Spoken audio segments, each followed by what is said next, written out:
It's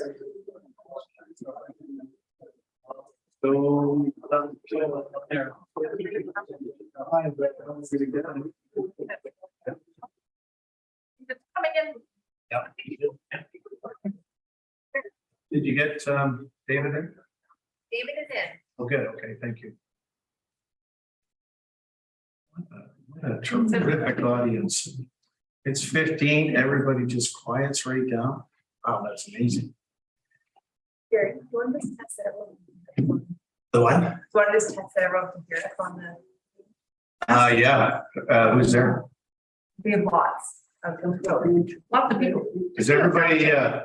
Can you hear us on the screen there?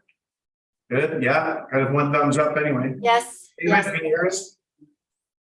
Is David nodding at all? I can hardly. Yes. hear. Okay. All right. Thank you. All right. Everybody's ready. We'll call this meeting to order. As you can see, we're a couple of members short here. David Hawking is going to be with us visually, and what's his name? Councillor Wyden. Councillor Wyden is unable to make it tonight. But thank you all for coming tonight. It's good to see your enthusiasm here. We've got a couple of great delegations coming to talk to us, and we'll see what they have to say.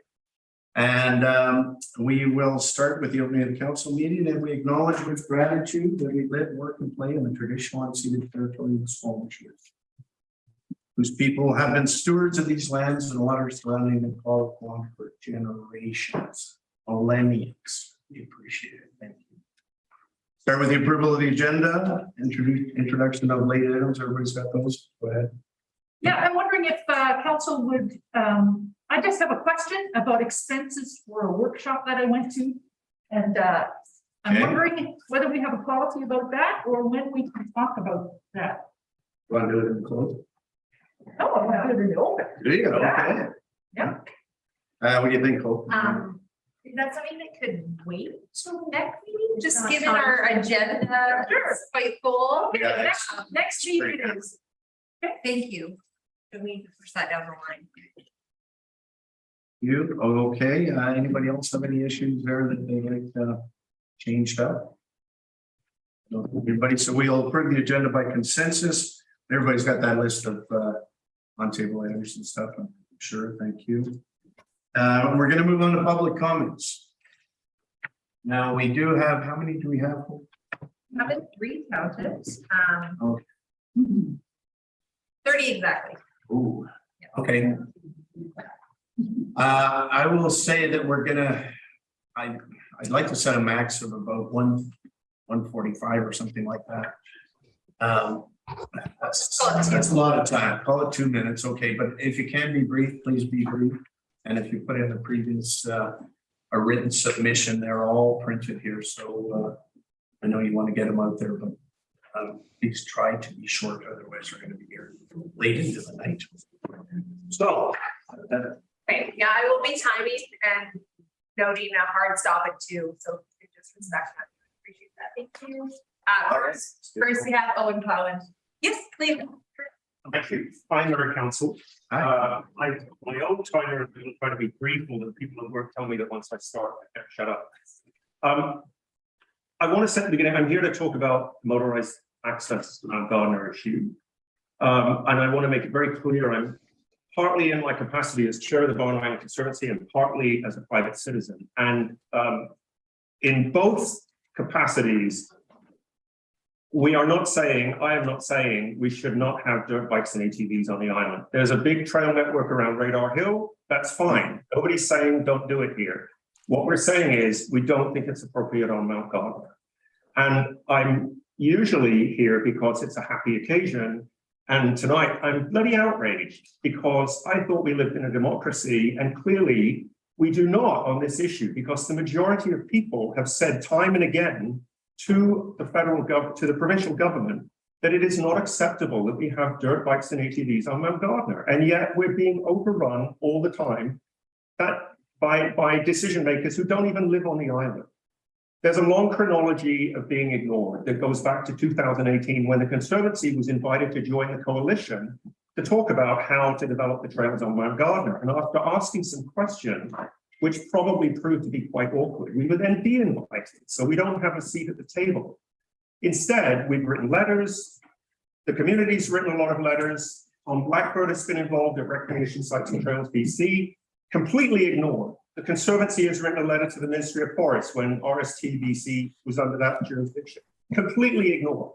You've passed a resolution back in 2020 saying no dirt bikes, ATVs on Mount Gardner, completely ignored. It's not good enough. What I'm here to do tonight, I'm not angry at you, I'm angry at the provincial government and particularly at Recreation Sites and Trails BC. And what I would ask on behalf of the membership of the Conservancy is that you pass another resolution saying no motorized access on Mount Gardner, and please make it stick. Thank you very much. Thanks, Thank you all. Next, we have Joyce Ganong, who I believe is joining us by Zoom. Hi, Joyce. Hi, many thanks for allowing me to speak as well as for receiving my emails. I have been very clear in my email as to why I'm in opposition to the proposal for motorized vehicles. I have also sent my opposition to a number of ministers. And in my letter to those ministers, I have said that it is apparent that your jurisdictions are failing in your responsibility to honor the values and the official community plan of our municipality and the mandate of Islands Trust. I am really concerned that this decision reflects a dysfunctional connection across silos in the province. We have been established by the province as an island municipality, and the province is simply a landowner within our municipality. They should be abiding by our values, our official community plan, and all those aspects of both our municipality as well as Islands Trust. So therefore, Mayor and Council, I fully support you on your previous resolution.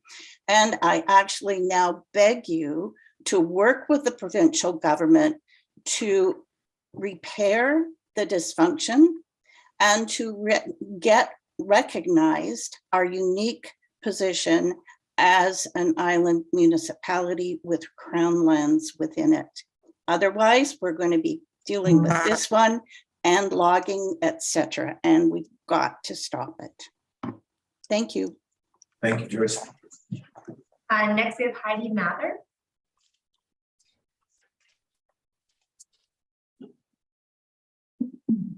Thank you very much for giving me the opportunity to speak. I just wanted to say briefly that I'm against the use of motorized vehicles on Mount Gardner. First and foremost, as a resident of Bowen, I frequent all the trails and I use it as a means to cope with daily stresses.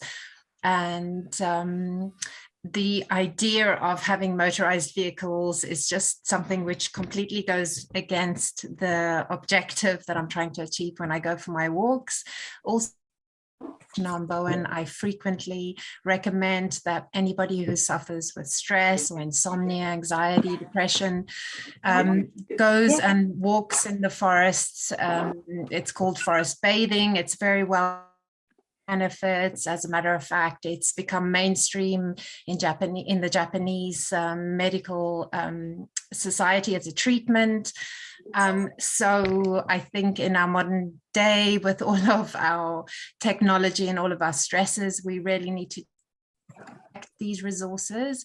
And also for my dog and other dogs like my dog, who gets really frightened by loud noises and the noises of vehicles, I also would like to object on their behalf. Thank you. Thank you, Heidi. Next, we have Richard Underdown. Thank you. Welcome. Mayor, Council, happy to be here to show support for you and thank you for your efforts taking care of our community. I wanted to relate to you quickly my experience in participating in the RSTB workshop.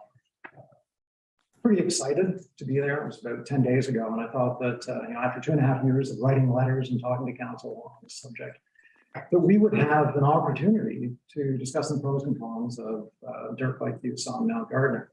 It quickly became clear that was not the purpose or intent of the evening. We were broken into working group breakout sessions, and the first question asked of our breakout group was, of the three main trailheads on Mount Gardner, Hikers Trail, Laura Road, Blue Water, which should the dirt bike group give up? Which should the dirt bike group give up for a non-motorized visitor experience? I was shocked. I was dumbfounded. The presumption that it was up to the dirt bike group to give up part of their mountain, and that really set the tone for the evening. It was shocking. This is the use management's framework project plan. It's the guiding document that Brian Mitchell, who will be presenting to you later this evening, refers to. And there are simply flaws in this. There are several. I don't have time to get into them. Biggest flaws, it just does not take into account Council's two resolutions banning motorized use on Mount Gardner. There's no off-island groups involved in this. North Shore hikers, the tens of thousands of people that come to Mount Gardner to connect with nature are at this stage not involved in the process, but perhaps the biggest flaw is the narrow focus. This looks at Mount Gardner, period. It does not take a holistic approach to the problems on Bowen. Is that my time? Remember who we're up against here. It's not sort of a few local dirt bike guys. It is the BC Off-Road Motorcycle Association who know how to navigate through bureaucracy. They're driving this bus, and it's going to end up in the parking lot full of pickup trucks, dirt bikes, and ATVs. Thank you. Next, we have Bob Turner. Hello, Mayor and Council. Good to see you in person. Yes. I've written a letter. I won't repeat that. I just want for the record to say that I oppose the use of motorized vehicles on Mount Gardner.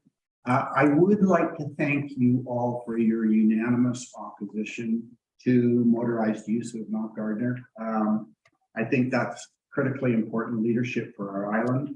And I would ask that you continue to communicate that opposition however you can to the minister with whatever means that you have. And I understand that you may be meeting with the minister at the Union of BC Municipality in the fall and raising this question there. And that seems like a prime opportunity. I think for all the reasons that have been said, you've read them in the various letters, but two really strike me at the core. One is that, you know, in a world which seems pretty crazy at times, I just think it is so critical for the sort of the health and sanity of this community to have quiet refuge places. There's no replacement for the privilege of just finding the balance in your life in a quiet place. You know, and the second one is the tremendous free fall that biodiversity is experiencing globally.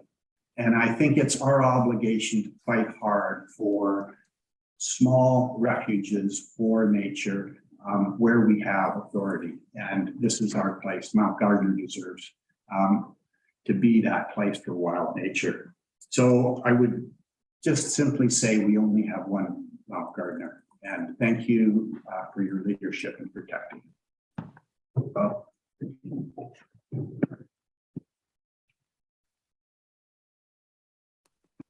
Next, we have Claire Weeks. Claire, are you on Zoom?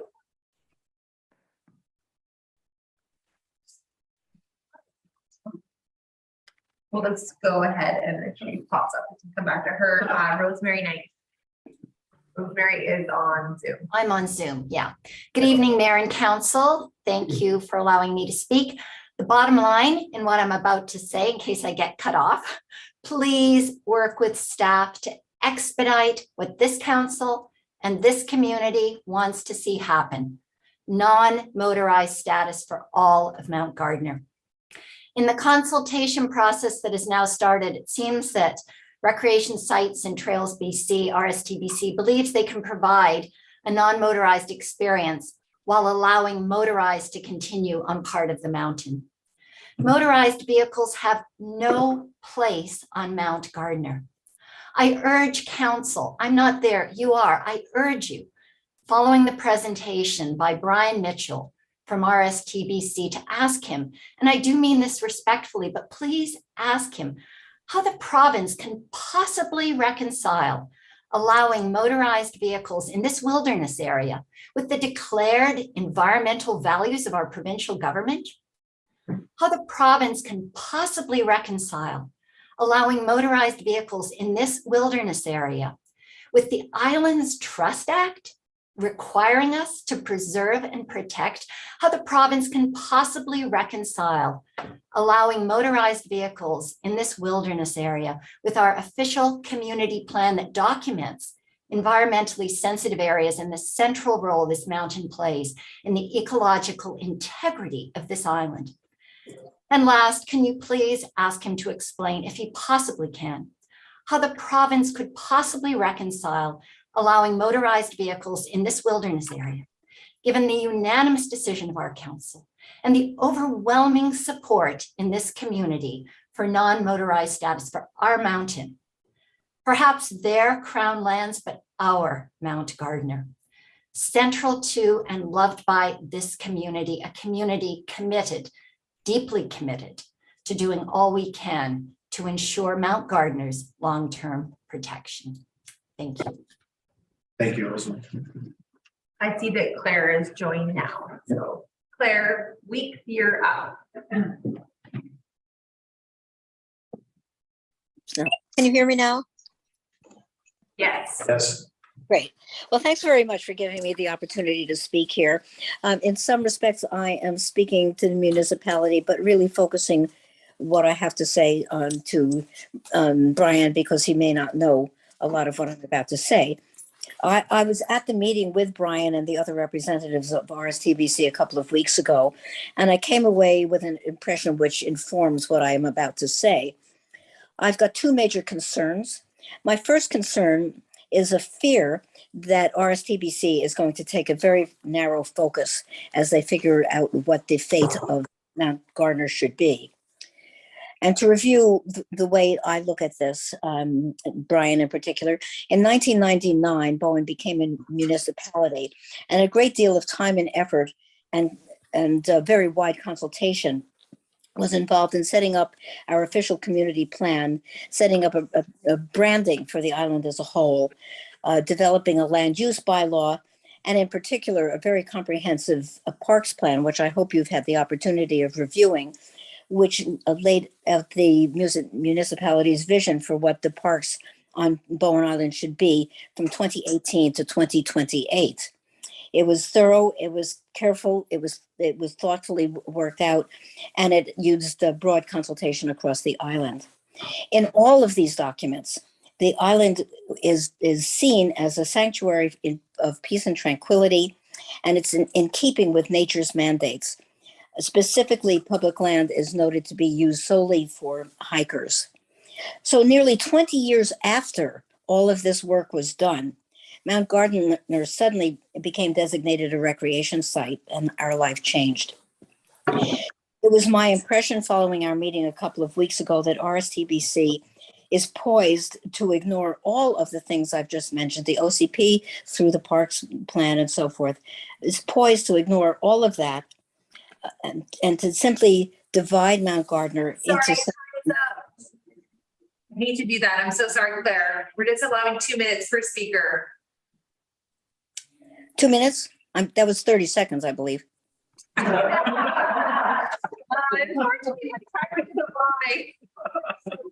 Okay, well, okay, so I'll give you my concerns, and if you give me time for the details, I will elaborate. My first concern is that RSTC. Sorry, no, Claire, we have to move on. I'm so sorry. Can she have my 2 minutes? Claire can have my 2 minutes. She has a lot to say. We'll do that. There? Sure. Okay. Sure. Okay. I'll restart the timer. Wait, I look like that. Thanks.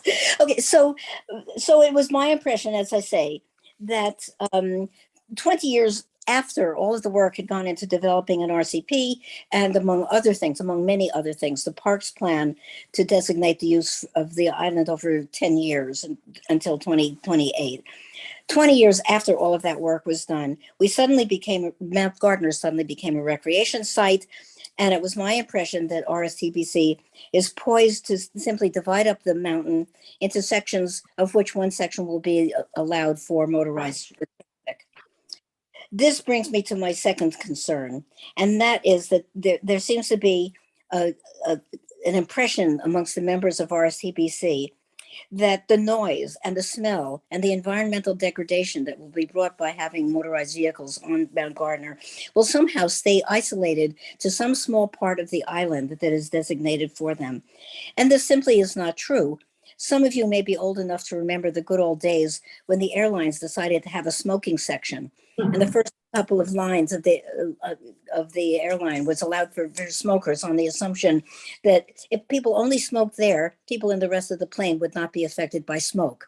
And it was clearly obvious that that was not the case. And this very short-sighted, naive approach was abandoned very quickly. And I think the same applies to Mount Gardner. The damage that would be done by having motorized vehicles anywhere on Mount Gardner will affect the entire Mount Gardner. There are many, many other concerns, and I'm sure they're being expressed by other people who've presented their letters here. But these are my two, that RSTBC is taking an exceedingly narrow focus as they approach this, looking strictly at recreation and also ignoring all of the history that this municipality has put into developing an image for ourselves. And my second concern being that they feel that— Sorry, I'm gonna have to stop you there. I'm so sorry. That is the end of my second point. Thank you very much. Thank you. Thank you, Claire. Dennis Better, I believe is in the room. Dennis, are you in the room? No. Undo? Okay, I can't keep track. I swear. Dennis, are you there? There I am. Can you hear me? Yes. Yes. Okay, will you start my clock now? Yes. Okay. Thanks for your time. My primary message to you on this is to not totally rely on RSTBC to implement a prohibition of motorized use on Mount Gardner, but instead to take this to a higher level of the provincial government, i.e. the Minister of Environment and Climate Change Strategy. In my opinion, RSTBC's processes are flawed and inherently biased towards multi-use. Point one would be they have never had a public consultation with us, nor with the municipality when they originally formed this recreation site. Worse yet, they were people weren't even aware that this happened in large part. And they used three groups that comprised this Bowen Trails Coalition, and they were tiny groups. I was the treasurer of the Bowen Island Trails Society in 2019, and I can tell you for a fact, there were a total of 19 memberships, 7 of which were board members. And BITRA's membership, as I mentioned in a previous conversation with you in 2020, and this is their numbers from a post they did on Facebook, was a total of 35. And as I said to you in November, in what world do so few people get to call the shots on an issue of this importance in a community of 4,000? Secondly, I don't think RSTBC has been very professional or of high integrity on this matter with us. Tom Blackbird sat in front of council in the spring of 2020, 2 years ago, and indicated he would do his own research and full public consultation. Instead, he did nothing. And instead— Thank you, Dennis. Sorry, I have to stop you there. Okay, I appeal, go. Somebody else can do it. Okay, next we have Richard Wiefelspuett, who's joining us by Zoom. Good evening, Mayor and Council. I hope you can hear me. I will not be on camera. We have bandwidth issues here today, so it's just verbal. And I try to keep myself short and on topic here. So I start by saying, if there ever was a true no-brainer, it is a ban of motorized ATVs and cross bikes from Mount Gardner. All-terrain vehicles and Mount Gardner do not mix, period. It is as simple as that. And whatever the upside may be for motorsports enthusiasts, it will not be enough to balance the costs associated with any of such activities for which others will have to foot the bill. And in summary, negative impact of ATVs and cross bikes include noise disturbance, we've heard this before, damage to vegetation, increased runoff, soil erosion, and degradation of water quality. Wildlife and humans will equally suffer from all these impacts. And it is helpful to imagine the brutal physicality of these vehicles in this context.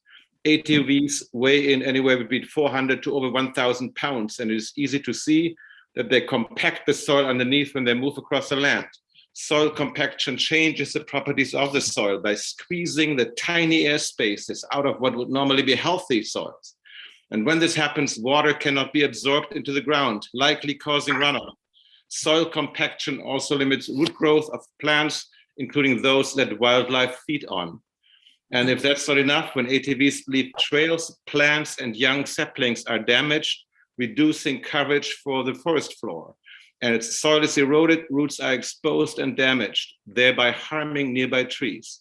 ATVs also act as a means for invasive species to find their way deep into forests when plant fragments and seeds get stuck on the machine and are carried for long distances.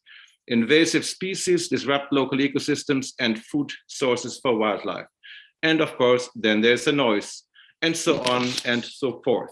There is plenty of research out there to document and to prove the negative impact of these machines in our forests, but it takes more than knowledge to make a difference. So I ask Council to listen to the people of Bone Island and once again take a stand on their behalf and to do the right thing. Thank you, Richard. Resolve to ban motorized ATV and cross bikes from Mount Gardner. Thank you. Thank you, Richard. Next, we have Lesley Gaunt. Good evening, all. I'm addressing the daunting danger of permitting motorsports on Mount Gardner. As we are forced to address this disheartening menace, we are faced with extraordinary uncertainties in our ability to maintain the Earth's capacity to support our lives. Erosion and extinction of our species, the destruction of soils and water, climate chaos, these are alarming concerns. The greed economy continues to destroy nature, and with it, the core of our humanity. In isolated pockets, increasingly rare on the face of the earth, we can still recognize and appreciate nature and the balance within nature that resonates with the experience of being well, a sense of well-being, timeless and off the clock. Such a pocket is Mount Gardner, a sanctuary for many, a silent space, a sacred space. In this lies the true value Mount Gardner provides to Bowen Islanders and visitors. Permitting motorized access to Mount Gardner will irreversibly lead to pollution, degradation, and ultimately the destruction of the natural equilibrium of this sanctuary. There are no compromises, there's only one option. We have an obligation for ourselves and generations to come to keep safe Mount Gardner from such senseless exploitations and to prevent irreparable imbalances. Let's seize this opportunity and protect and preserve Mount Gardner. Thank you. Thank you, Lesley. Thank you, Lesley. Next, we have Kevin Rose. Kevin, are you with us? I am with you, and pleased to be here. Thank you for having me. Thank you, Mr. Mayor and Council, for this opportunity to speak. And I'm sorry to hear other people's voices haven't been heard along the way. Actually, I'm also a little nervous because of the passion with which people are bringing to this issue. And I'm probably more nervous because I feel like I'm on the other side of it from what I've heard so far. I'm less pro ATV or motorsports than pro accessibility. I support the responsible use of motor vehicles on the trails and trail building to support vehicle access. And while I'm absolutely committed to preserving the structural and environmental integrity of the trails and abhor the careless destruction of sensitive areas, I am concerned that the movement towards excluding motor vehicles goes against the values of inclusivity regarding ability and mobility. I urge the mayor and council to consider our ethical obligation as a community to foster first our respect for all persons and consider what is just and fair to all levels of ability. And my hope is that bylaws will accommodate those that are not able to walk the trails due to mobility handicaps. Motor vehicles provide a way for those who cannot walk the trails, and which is, I think most of us are talking here, I'm able to walk them, but not everyone in my family is, to enjoy them. Right? I worry that prohibiting motor vehicles outright would permanently exclude many island and off-island persons from accessing public areas. And so whether we can limit access to specific areas or determine weather-sensitive times for trail openings or use only particular trails made for this, I'm confident that solutions can be found to limit risks to the environment and hope to be part of a solution that finds a way, ways of rulemaking and monitoring correct and mutually respectful use of trails for everyone who wishes to explore our natural beauty. Thank you. Thank you. Leah Cline.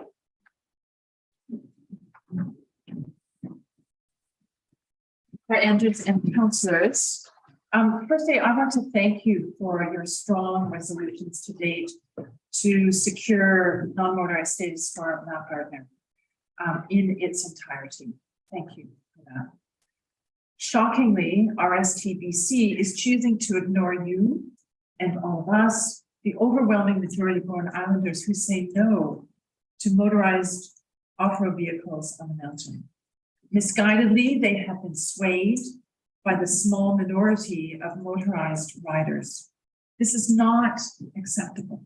We live in a different world now, and we all share the duty to do everything in our power to protect the wild spaces like Mount Gardner as they are rapidly being lost.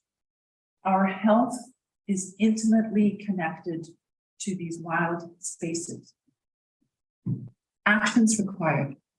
We are using our voices again tonight to urge you to use your voices again. Tell RSTBC their process and their desired goal. It's clear that they want motorization on Mount Gardner. It's wrong. It will have serious negative, detrimental impact on our island home, our experience of Mount Gardner, and tourism, the economic well-being of the island, both driven in a large part by hikers and other people who seek the peace and the quiet of wild Mount Gardner. Be bold. Remember Goethe's words, the German poet, boldness has genius, power, and magic in it. Thank you very much.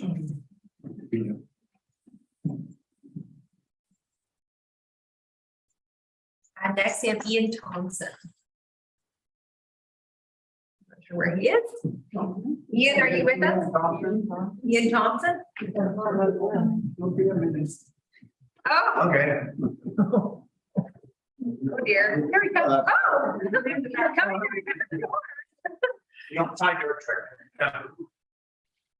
Thank you. There is a host of thousands in the hall. Thank you, Mary Andrew. And council, my comments are directed to two audiences. The first is RSTBC and the second to Owen Island Council. To RSTBC, wherever you may be, thanks for coming to meet with members of the community. I was out of the country for the June 1st consultation and would have been in the meeting. I regret that I wasn't. My understanding is that the questions to stakeholders started immediately with an assessment of which trails were suitable for motorized use.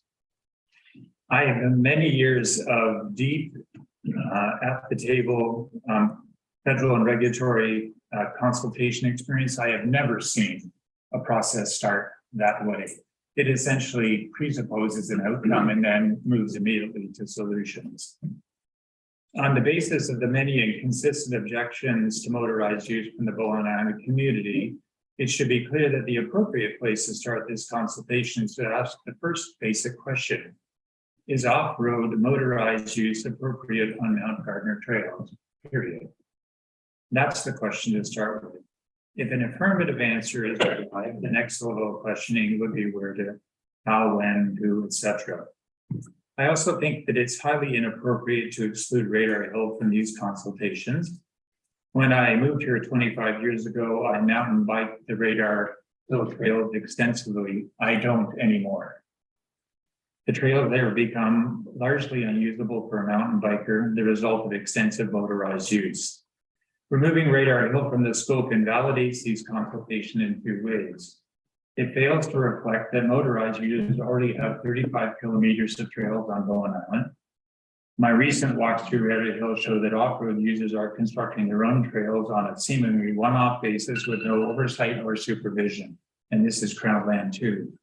RSTBC should be looking at mitigating damage to Radar Hill before it seeks to impose motorized use on Mount Gardner. Sorry, I have to stop you It there. also does not reflect that on all island solutions needed. Thank you very much, Mary Council. Sorry. Thank you. Well, slice and mentioned now, there is no applauding. Thank you. Next we have Chuck van Huizen.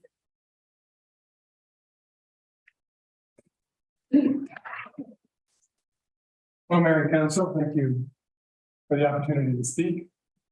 And I just want to focus on one aspect in particular that hasn't been mentioned, and that is the safety aspect of ATV use.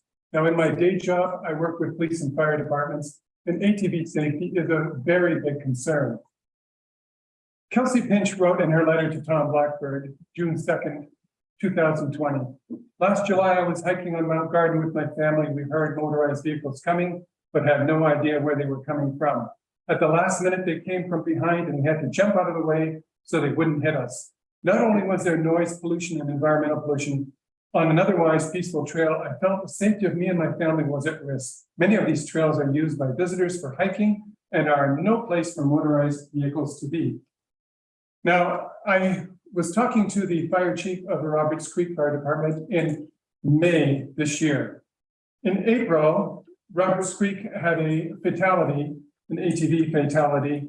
The Sunshine Coast Search and Rescue and volunteer members of the Roberts Creek Fire Department were called to Roberts Creek after a man did not return on April 6th. He was found dead from an ATV crash.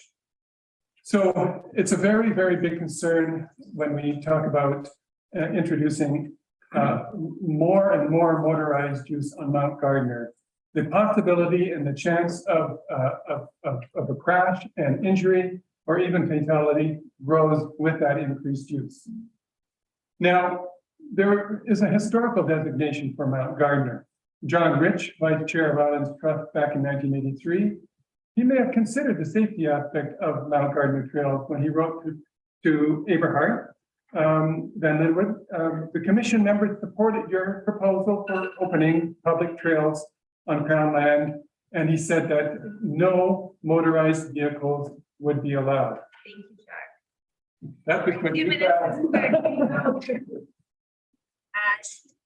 Next is Ellen Hayakawa, who is on Zoom. Thank you very much. Good evening, Mayor and Council, and thanks for allowing me to speak.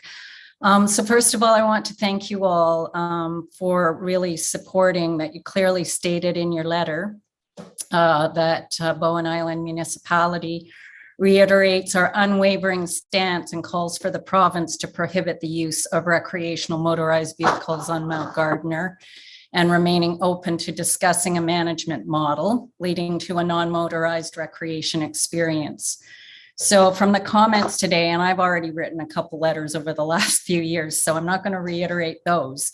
But I think we can agree in our community and that our council is not being listened to. That to me is the conclusion I came to. And I think we need to find a more inclusive approach that would involve wider spread support for the majority of voices in our community and council. And with our commitment that we want to protect our sacred mountain, its precious habitat, and plants, trees, and animals. And I say that as a former wildlife biologist with the Canadian Wildlife Service. And I think to move forward, what I'm suggesting is that council and citizens work together to create some of those collaborative partnerships.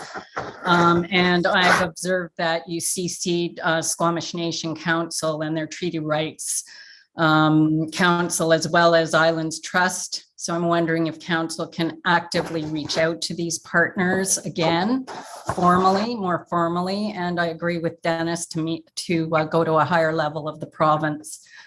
And with Squamish Nation, I would say, and with everything that's happening due to the fact that we're settlers on unceded land and still in the early steps of healing relationships with Indigenous people in the reconciliation process. I'm sorry, I'm going to have to stop you. It's been 2 minutes. Sorry. Yeah, no worries.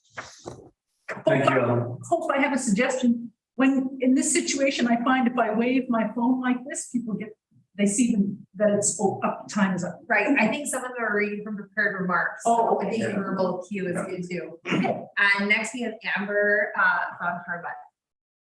I think she's on Zoom. Amber, are you there?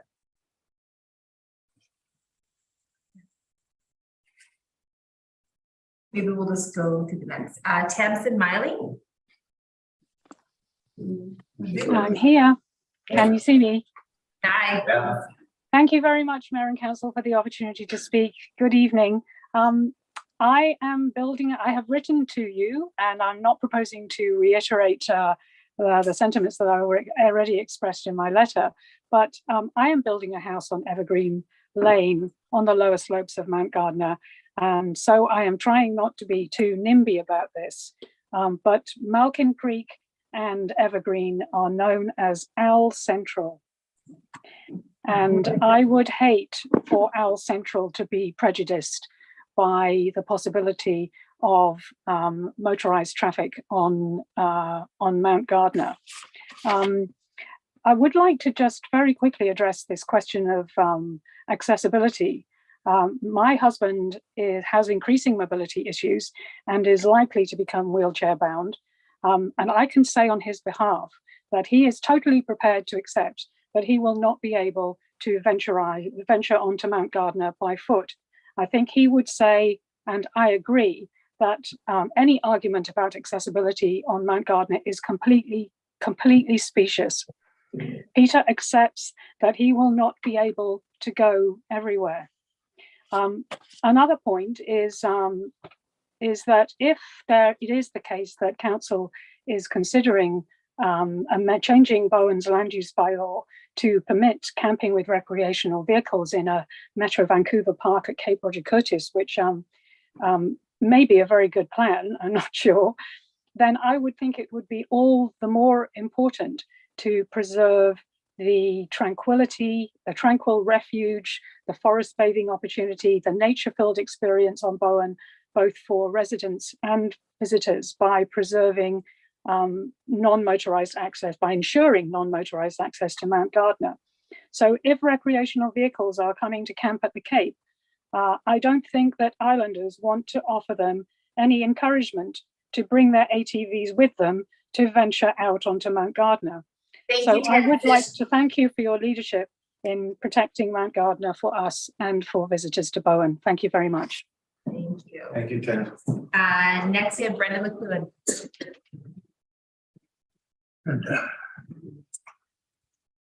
Thank you, Mayor and Council.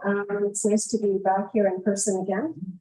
I would like to echo the comments of others in thanking you for the work that you've done so far in support of designation of Mount Gardner as a non-motorized hiking area.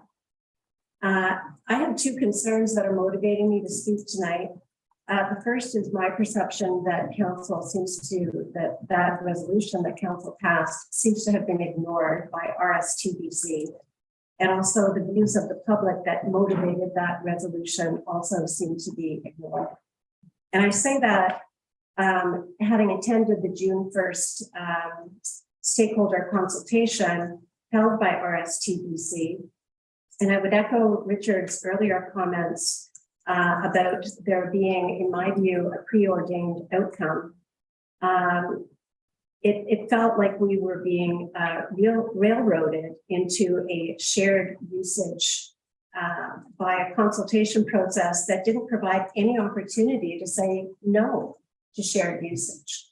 All the questions were based on an assumption that there would be shared usage. And in my view, that makes it a fundamentally flawed process. I would urge council to restate its position, to tell RSTBC that the current consultation process is not acceptable. We need to have room to say no to motorized usage. Many members of the public spoke to you forcefully back in April of 2020 about the many good reasons why shared usage was not appropriate for Mount Gardner, and those reasons have not changed. And Tom Blackbird suggested in his presentation back in April of 2020 that his department gives high regard to input from Bowen Island municipality. And if so, I'm not sure why the consultation process has come on the way that it has. It doesn't feel like they're giving you the high regard that your views on this deserve. And so thank you. I would just urge you to continue your good work on this. Thanks, Frank. Next we have Franc.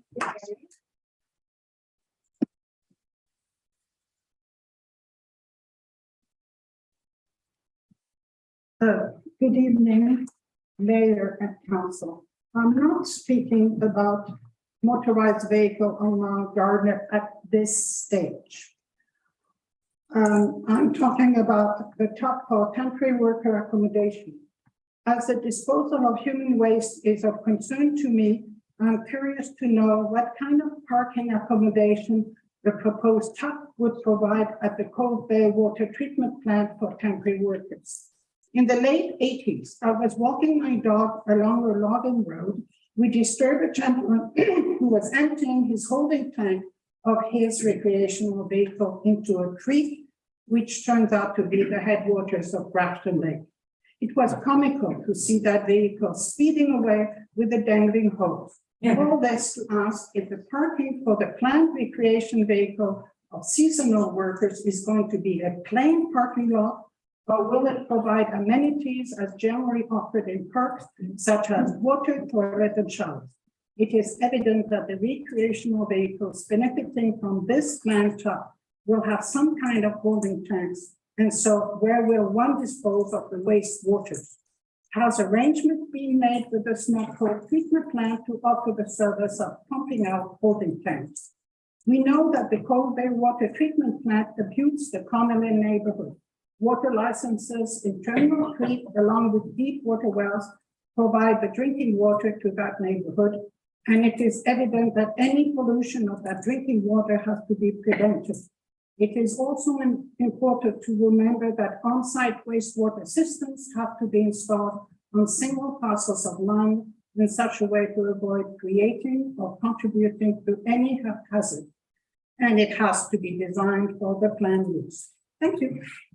And do you want to stay up and speak? I'm going to read on behalf of Andre. Oh, okay, sure. Let me find myself. I see. So Andre could not attend, and his comment is about the non-motorized status for Mount Gardner. On April 27, 2020, you supported unanimously a resolution requesting staff to write to Recreational Site and Trails BC demanding a non-motorized status for Mount Gardner. Over 2 years later, of no confirmed commitment from RSTBC and a misleading public consultation workshop on June the 1st, the decision remained that the non-motorized recreation experience within the Mount Gardner recreation site can only be achieved by securing a non-motorized status for all of Mount Gardner. Yet, on this regular meeting. Brian Mitchell, provincial staff member for RSTBC, responsible for managing Mount Gardner as a recreation staff, the site to present a proposal to council, promoting Mount Gardner as a multiple recreation site, which means having motorized vehicles certified at ABC is unacceptable. The survival of Mount Gardner undisturbed ecosystem, providing drinking water to a major part of Owen Island, is at stake. We demand you, with the support of the Islands Trust, to obtain from the Minister of the Environment and Climate Change Strategy that a non-motorized status of all of Mount Gardner be established once and for all. It is time for the trail riders to understand that with the natural ecosystem of Mount Gardner, as with sex, no is no. Thank you. Thank you, Adam. Next we have Anton and Walraven, and it's regarding wood fiber LNG. Okay. Anton, are you here? There he is. You're up.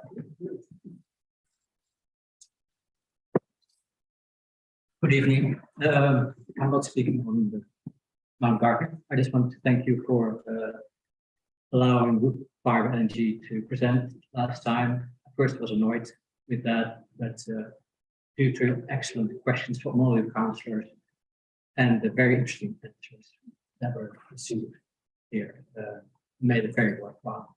Thank you. Thank you, Anton.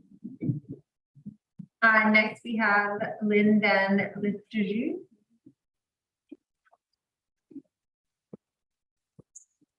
Hello.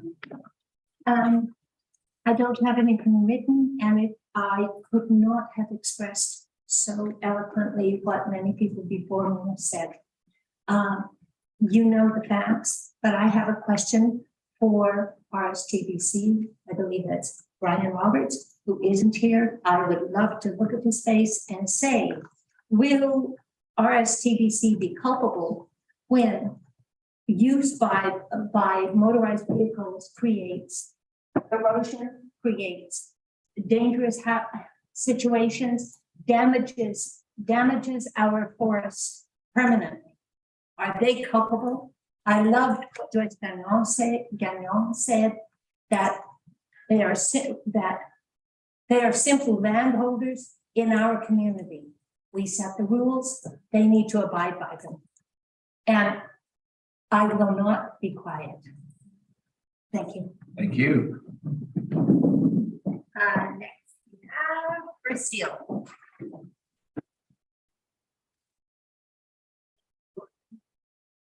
Good evening, Mayor and Council, and I want to say thank you for your past efforts regarding Mount Gardner issue. Most of what I had written is already been covered, so I'm not going to go over it again. But there is one piece of this from an emergency standpoint that I'm quite involved in, and there's no emergency planning for this group's incursion in anything I've seen for risk management. There's a very large perceived and inherent risk in this sport. We know who is going to shoulder the burden of responding to the horrific accidents that can occur in this motorized lifestyle, the volunteer fire department.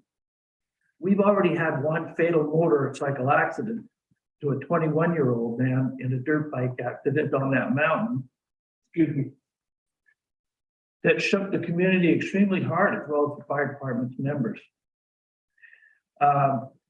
There's risk to all our relatives out there too, when these sort of things happen.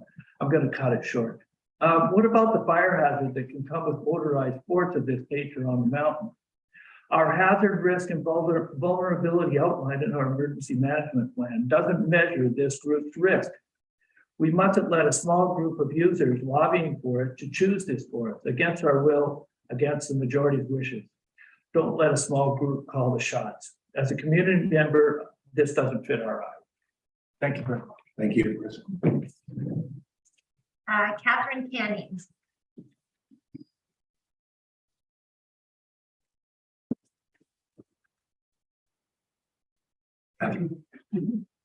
Thank you, the council, for allowing me to speak. I'm going to keep it very brief. I'm a resident of Owen, motorized vehicle, and I think everybody's expressed themselves probably far more eloquently than I could. But I just want to say thank you for representing the constituents, and I hope you continue to do that to the best of your abilities. And then we resolve this issue. We don't have to keep coming back to see you. Thank you. Tom Sisk. Well, thank you Eric, for this opportunity to speak. My name is Tom Sisk. I live at 1281 Ocean View Road. I'm a biologist and I've studied the impacts of roads, recreation, and forest management for over 30 years. Opening Mount Gardner to motorized recreation would have a devastating impact on wildlife and would degrade and diminish the experience of the vast majority of the on and off island recreationalists who currently enjoy Mount Gardner with minimal impact to wildlife and contribute to the island economy. Motorized recreation isn't compatible with wildlife use, and its many negative impacts are difficult to control and costly to repair. Owen is small. It's about 50 square kilometers, and it could easily be overrun by even a modest increase in motorized recreation. And this could quickly overwhelm local law enforcement, emergency services, and land management resources. British Columbia is huge, 945,000 square kilometers. Surely there are many, many better places to make an expansion of motorized recreation possible for those who desire it. Let's keep Mount Gardner the way it is, in keeping with the wishes of the majority of the island's residents.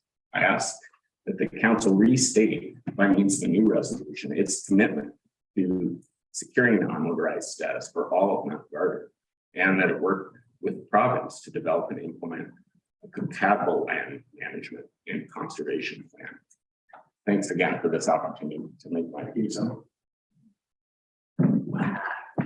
Wendy Palen.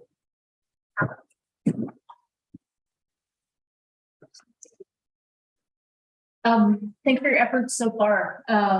Many people have already brought this up. I ask for your vocal support to achieve non-motorized status of Mount Gardner and reflecting the wishes of the majority of residents of Bowen Island. I'm here to add my voice as a resident.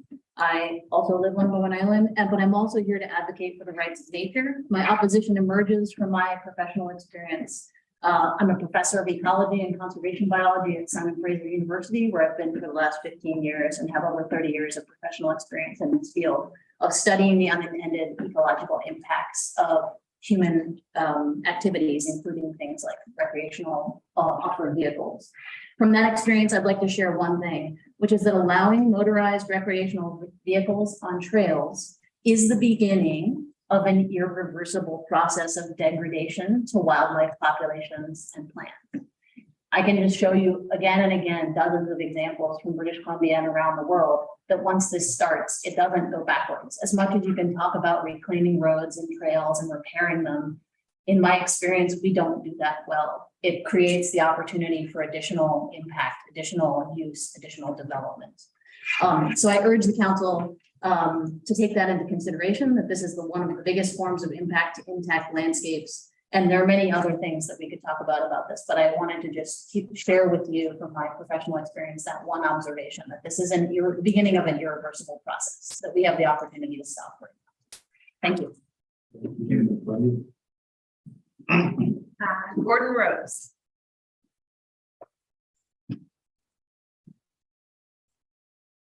Council, thanks for the opportunity and for speaking up on our behalf so far.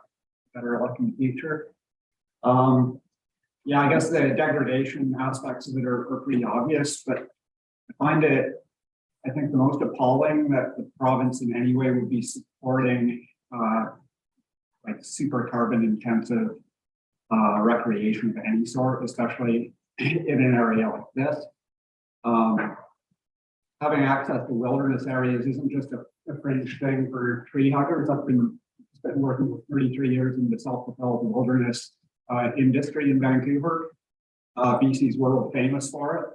We don't have any motocross companies making dirt bikes here, but we do have a ton of companies and businesses that rely on access to wilderness. When you think about Mount Gardner and access to the lower mainland, never mind us as residents, but it's one of the few areas with a mountain type atmosphere that you can access fully on public transit. BC ferries, buses, e-bikes, hitchhiking, walking. When you think about all the other areas like Cypress, Grouse, Seymour, you need a car to get there. The ones that you can take a bus to get there have gondolas and that sort of infrastructure built in there. This is a really, really unique very carbon neutral or low impact sort of activity. And any weekend you can tell the number of residents of the lower mainland who come over here to enjoy that. And you don't see 4x4 pickup trucks jamming up once we get to the trailheads like we will ATVs and dirt bikes. It's not just the two-stroke gas burners that are riding, it's the trucks, the ferry jam ups, the parking. I mean, that's a gong show, right? The idea of those trucks and trailers and stuff. Go up to Brew Creek and look at the skidoo access. Thank you. Ross McDonald. Mayor and Council, I drew the short straw today, so I'm here representing at least a dozen people who want to support the council to support the non-motorized Mount Gardner, and to express our extreme dismay that the province hasn't already enacted this. Thanks. Thank you. And last on the list is Eric Stuart, who I believe is on Zoom. Hello. Who's your other distant? Can you hear me? Yeah, we can, Eric. Thank you. Okay. Well, thanks for having me. Most points that I had have already been said, but one that I hadn't heard was when you have recreational vehicles that don't have spark arresters, it becomes a very big concern for forest fires. And I don't think that Bowen has sufficient enforcement from the whatever Bureau of Forest Land Management or whatever bureau that is, to enforce people having spark arresters on their machines. And a forest fire set on Mount Gardner would be devastating for, I believe, the entire population. So just like to say that, and yeah, that's my main point. Everything else has been said. Thank you. Okay, thank you. Eric was Eric. Eric Stuart. Anybody else have anything to say? All right. Okay, we'll move on. Yeah, come on up. Thanks for giving the opportunity to talk. I just like to add my voice to the folks who are in opposition to motorized vehicles on Mount Gardner. I just like to say that you know, if you want to drive all the hikers off Mount Gardner, then adding motorized vehicles is the best way to do that. Mixed use is terrible. You can't go hiking if there are these noisy machines around it. It's just not fun. They're too fast. They're too noisy. They're too little. It's like having, well, as Claire said about the airplanes, this is a slightly coarser, but it's like having a pissing and a non-pissing section in a swimming pool. You can't do it. Please work it out. Thank you. Thank you. I'm sorry, Rory McIntosh. Yes, Rory.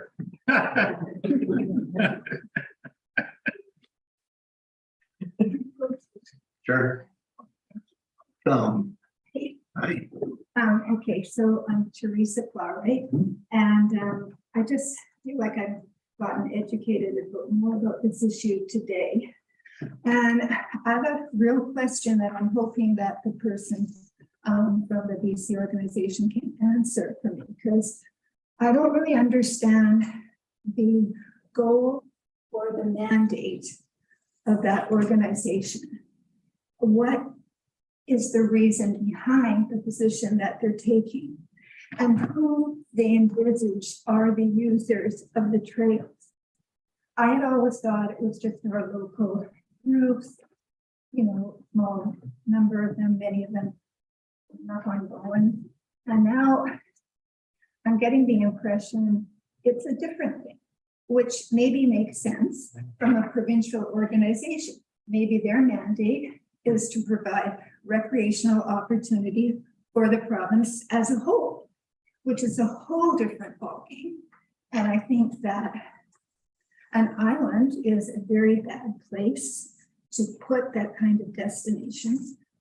Many of our visitors who already throng over and are welcome and provide tourist bases already get an unexpected island experience of ferry overloads on both ends and a kind of very fractious, very marshalling area.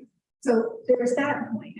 And also just more educated about the what we've heard from experts about the kind of damage that this can be causing. So I just wanted to thanks. Thank you, Teresa. Anybody else? Final call. Oh, come on up.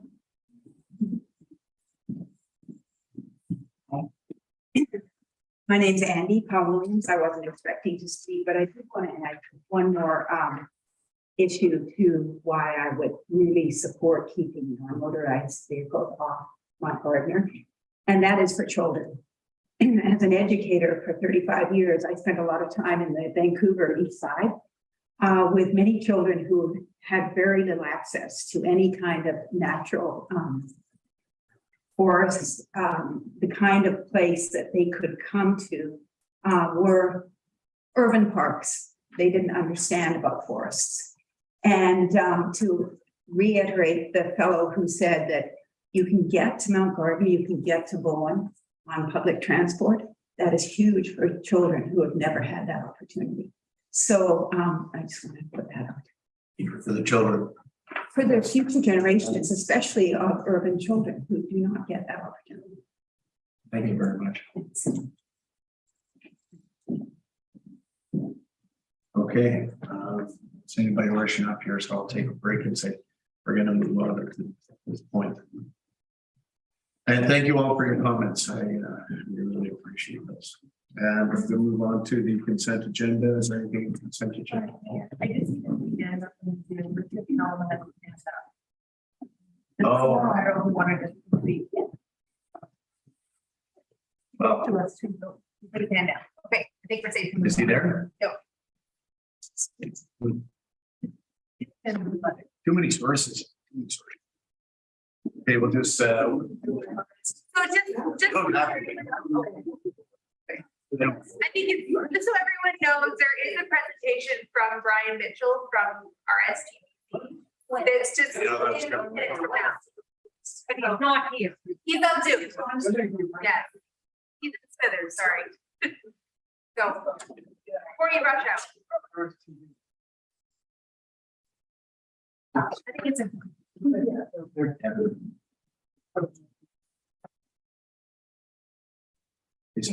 Consent agenda.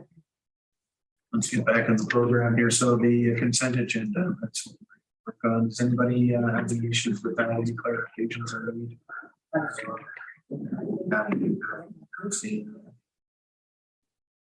Seeing any response, so we will adopt the recommendations council approve the items that go in June 13, 2022 consent agenda by consensus.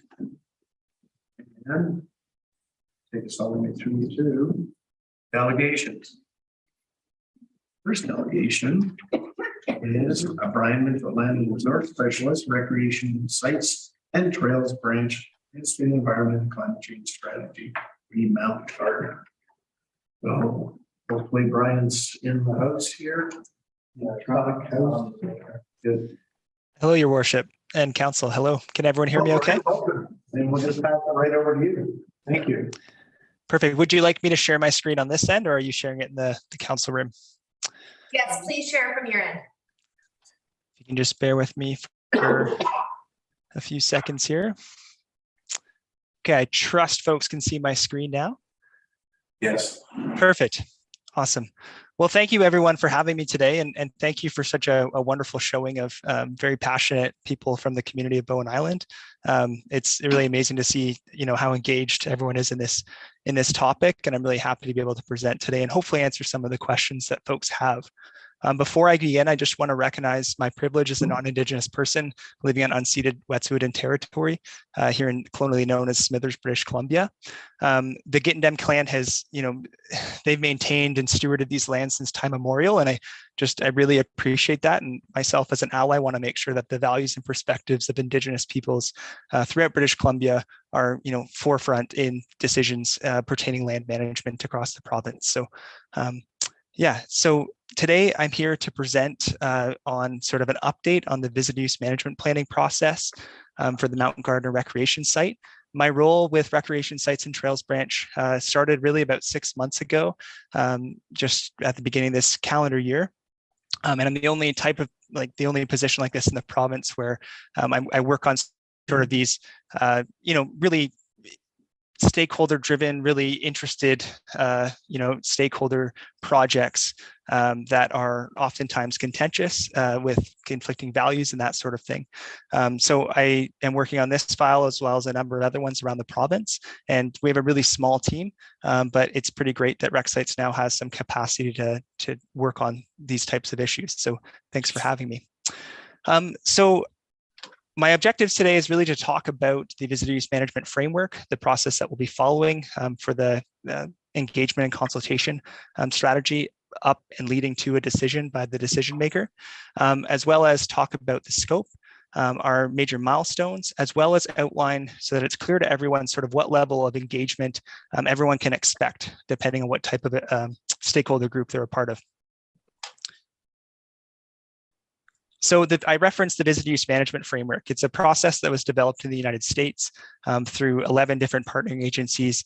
And it really breaks down sort of these recreational access type conflicts, whether they're with species at risk or like against species at risk, against things like water quality, or user conflict against between two user types. And so it breaks sort of a planning process into 4 fundamental pieces. So first we have building the foundation, and then we define the visitor use management direction. Then we can identify some management strategies. And then once we have that identified, we can then move towards implementation, monitoring, evaluation. And using that information, we can inform any adjustments that need to happen based on a set sort of recycle time. And so right now we're in phase 1, sort of edging towards phase 2. We're still collecting a bunch of really important information like trail use data. We have trail counters out on the landscape. We conducted a big comprehensive trail inventory and assessment of the whole recreation site. And we're also looking at some other opportunities like sound monitoring and that sort of thing to make sure that the concerns that folks have brought forward, that we can have some quantifiable information to help inform that decision. The scope of the visitor use management framework is really broken into a few different things. So there's the process. So that is engagement with Indigenous communities, external stakeholders, and the public. The focus for the visitor use management framework, so the fundamental restrictions and regulation that will be enacted are contained within the Mount Gardner Recreation Site. But I will note that other information pertaining to other recreational types and uses on Bowen Island, as well as in the lower mainland and other places, will help inform that decision of what will be happening within Mount Gardner. So it's not that, it's in complete isolation. It's just that we don't have the mandate or the resources to manage other places like Radar Hill at this current time. Our focus is use management. So looking at public recreational uses that can be managed through Recreation Sites and Trails Branch legislation, regulation, and policy. So things like adventure tourism, commercial recreation, those types of things we can't manage with our legislation, and so those are out of scope. We will be collecting information, assessing and summarizing existing information on the current conditions of the project area and using that to inform any decisions. And finally, my role, I'm not a decision maker. I'm not responsible for the management of Mount Gardner, but my role is to develop ultimately some recommendations that define visitor use activities, sort of their scope and locations, as well as any other residual management things like education, monitoring strategies, if any engineering like barricades and that sort of thing, all that type of thing will be included in that visitor use management framework, which will be recommendations. Things that are out of scope, I mentioned a few, but also we won't be adjusting any higher level land use plans. So, this process will not impact, the timber supply, will not impact other land use plans that colleagues from other parts of the provincial government have developed. As such, it also won't impact on the OCP, et cetera. So this is solely using our regulatory tools that we have at Recreation Sites and Trails Branch. And I also want to note that any identification of cultural values in the project area will not be comprehensive. So any lists and whatnot that are developed will not be exhaustive or static. And I'm getting a bit of feedback on the mic, so if someone could mute their mic, that'd be great. Next up is speaking to sort of what level of engagement each stakeholder and user group, Indigenous nation, et cetera, can expect.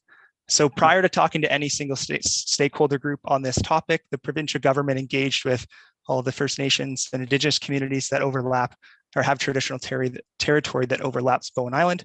And so we were reaching out to them to see if anyone wanted to co-sponsor or partner with the province on such a project.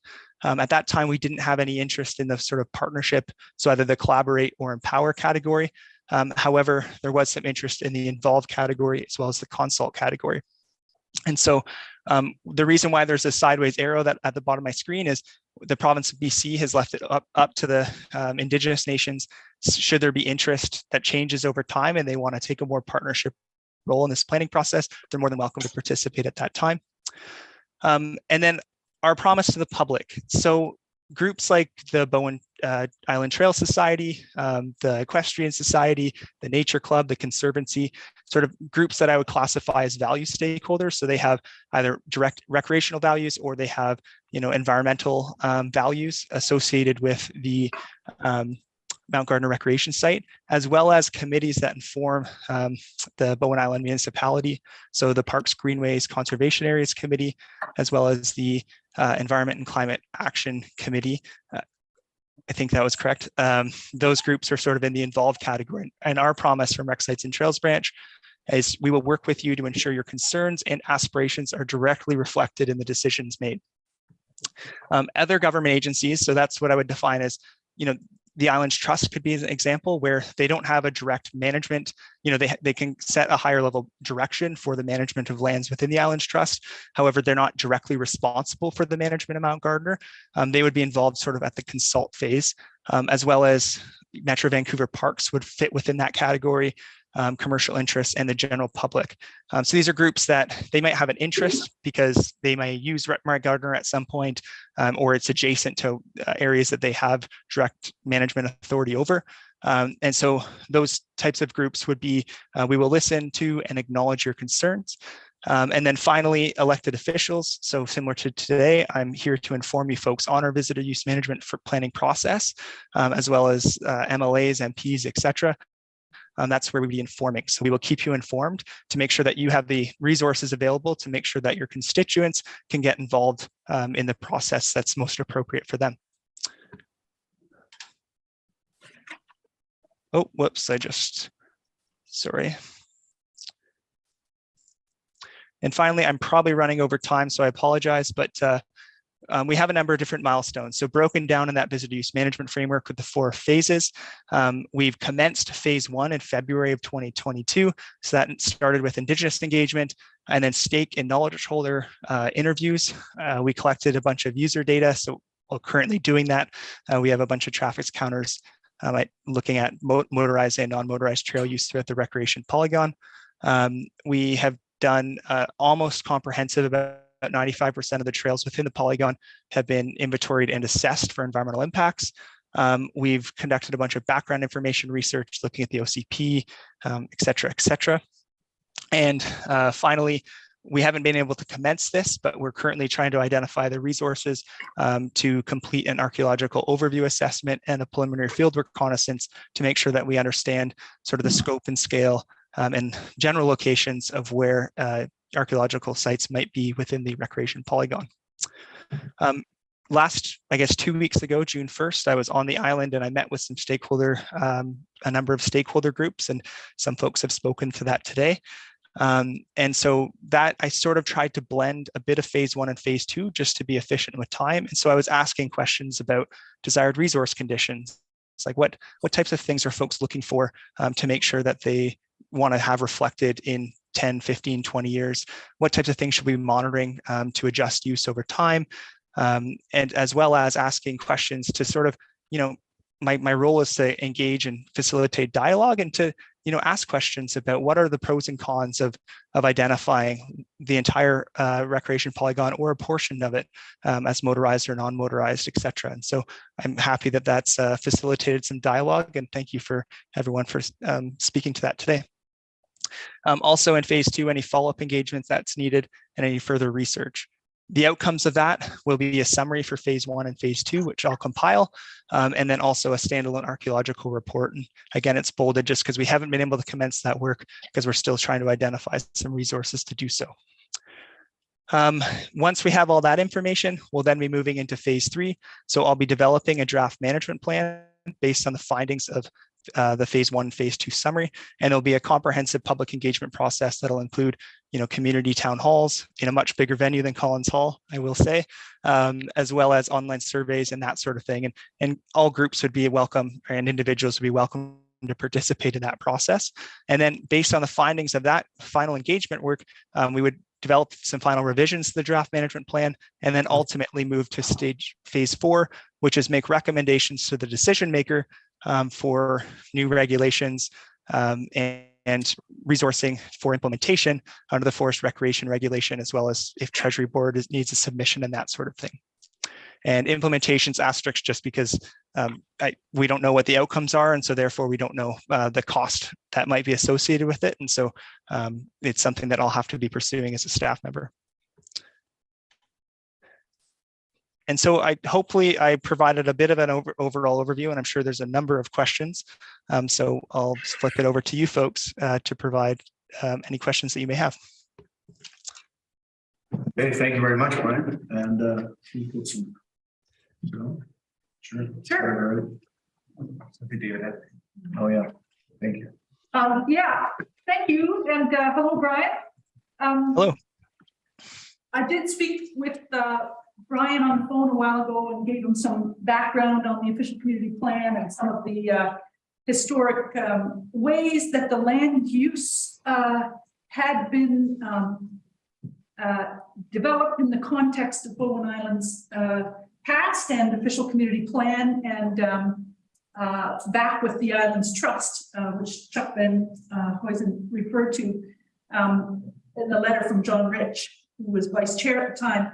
My question is, from what I understand, the Islands Trust hasn't been consulted yet, and I'm also a vice chair of the Islands Trust, so I can ask these questions and get the answers. I wonder if you can tell me how the Islands Trust Act was passed by the province, and in order to set aside an area in which there's a preserve and protect mandate for the unique attributes of the islands and the environment on the islands. And I'm wondering how you can reconcile that with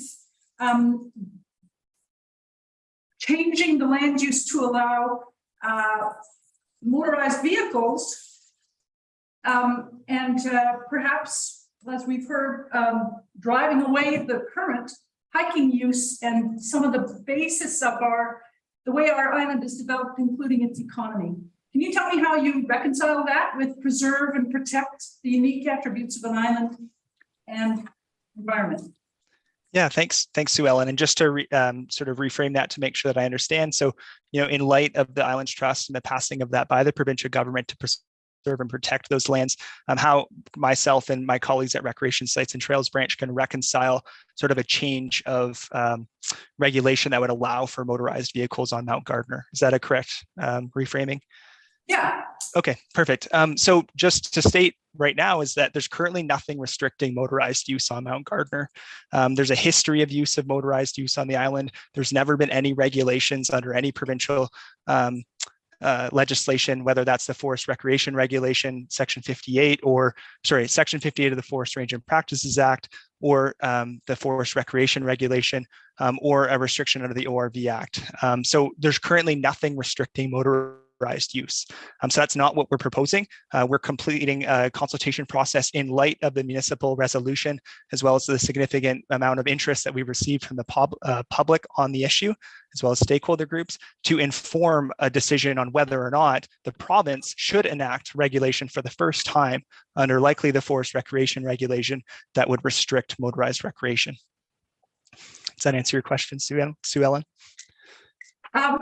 Yeah, I think so. I think the part that is missing, though, is the change in use, which is that now through social media, I've seen advertisements where local riders, and I don't want to say anything bad about their motives or anything, but they want to share their skills or their joy in the experience.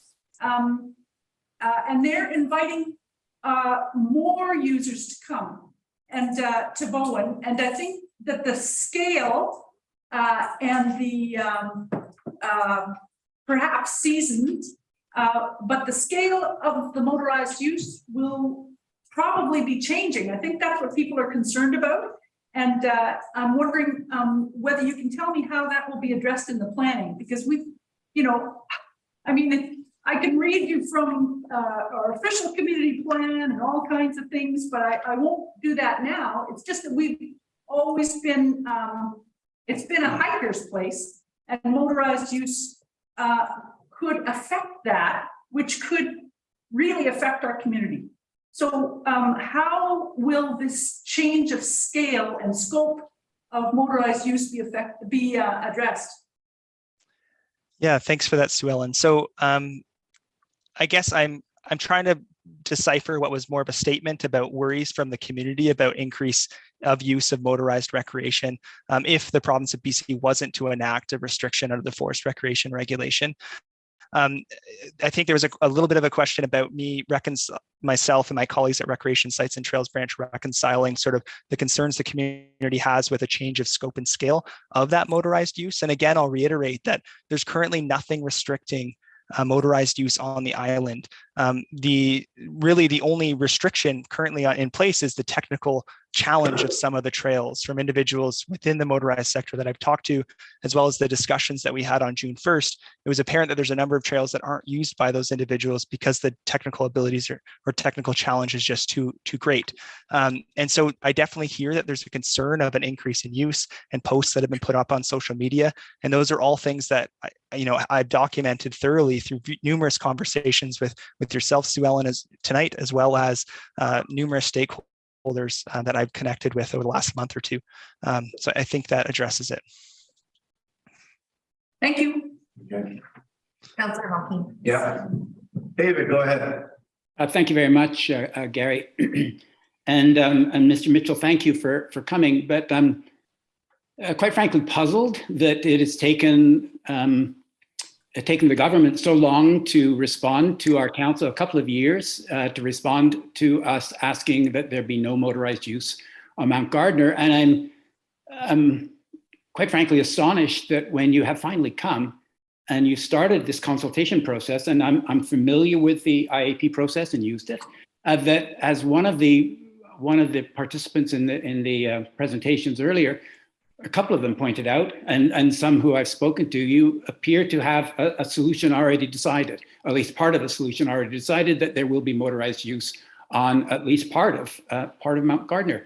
And I know you're a representative of the Ministry of Environment and Climate Change Strategy, and that your department and the government has taken extremely aggressive and very difficult to achieve goals of zero carbon emissions by 2050 and a 40% reduction in the next 8 years. And you're also looking at how on earth are we going to adapt? How is our forest going to survive intact when we have the changes in weather that we're expecting, hotter, drier summers, when you've probably seen the research on atmospheric rivers, instead of the kind of damage that we saw last year from a 1 or 2 day event, we'll have them more frequently and up to 4 or 5 days long. And you can imagine the kind of erosion that we'd be worrying about. So I guess what I'm asking you is, how does your proposal to include motorized use of Mount Gardner align with the climate change goals of your ministry in terms of reducing emissions and in terms of making sure our natural lands and our species can survive as well as possible in the changing environment?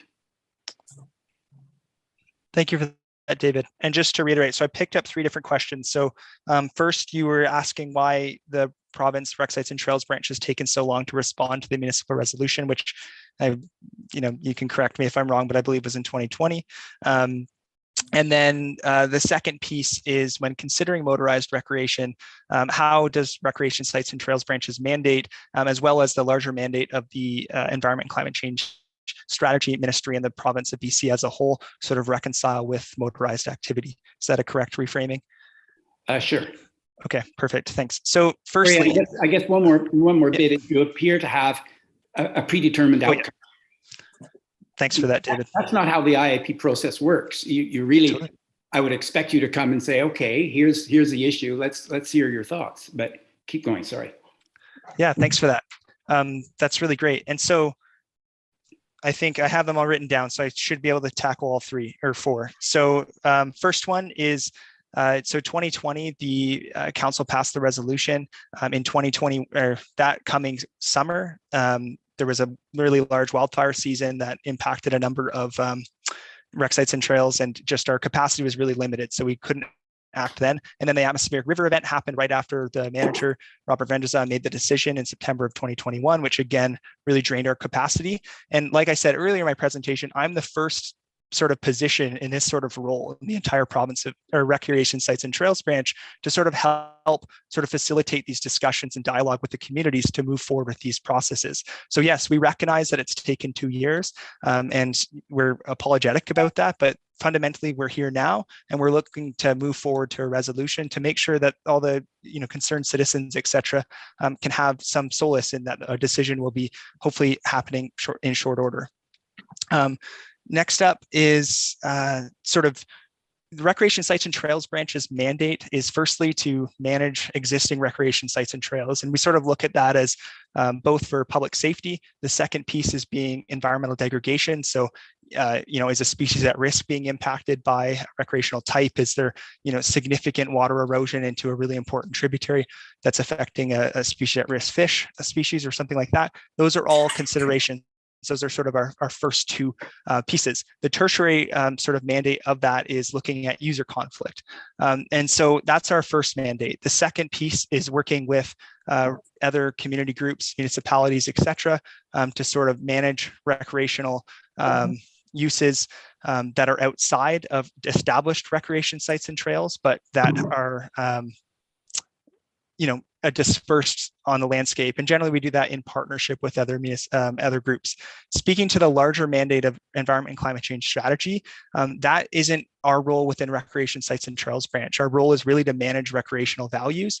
I recognize that, there's concern about motorized use and its impact on climate change, et cetera, but that goes from that ultimately comes from a different branch of government, and any mandates that would, restrict that type of use isn't our responsibility as Recreation Sites and Trails branch. I'm sorry, I just have to respond to that. I've been working on climate change for a few decades, and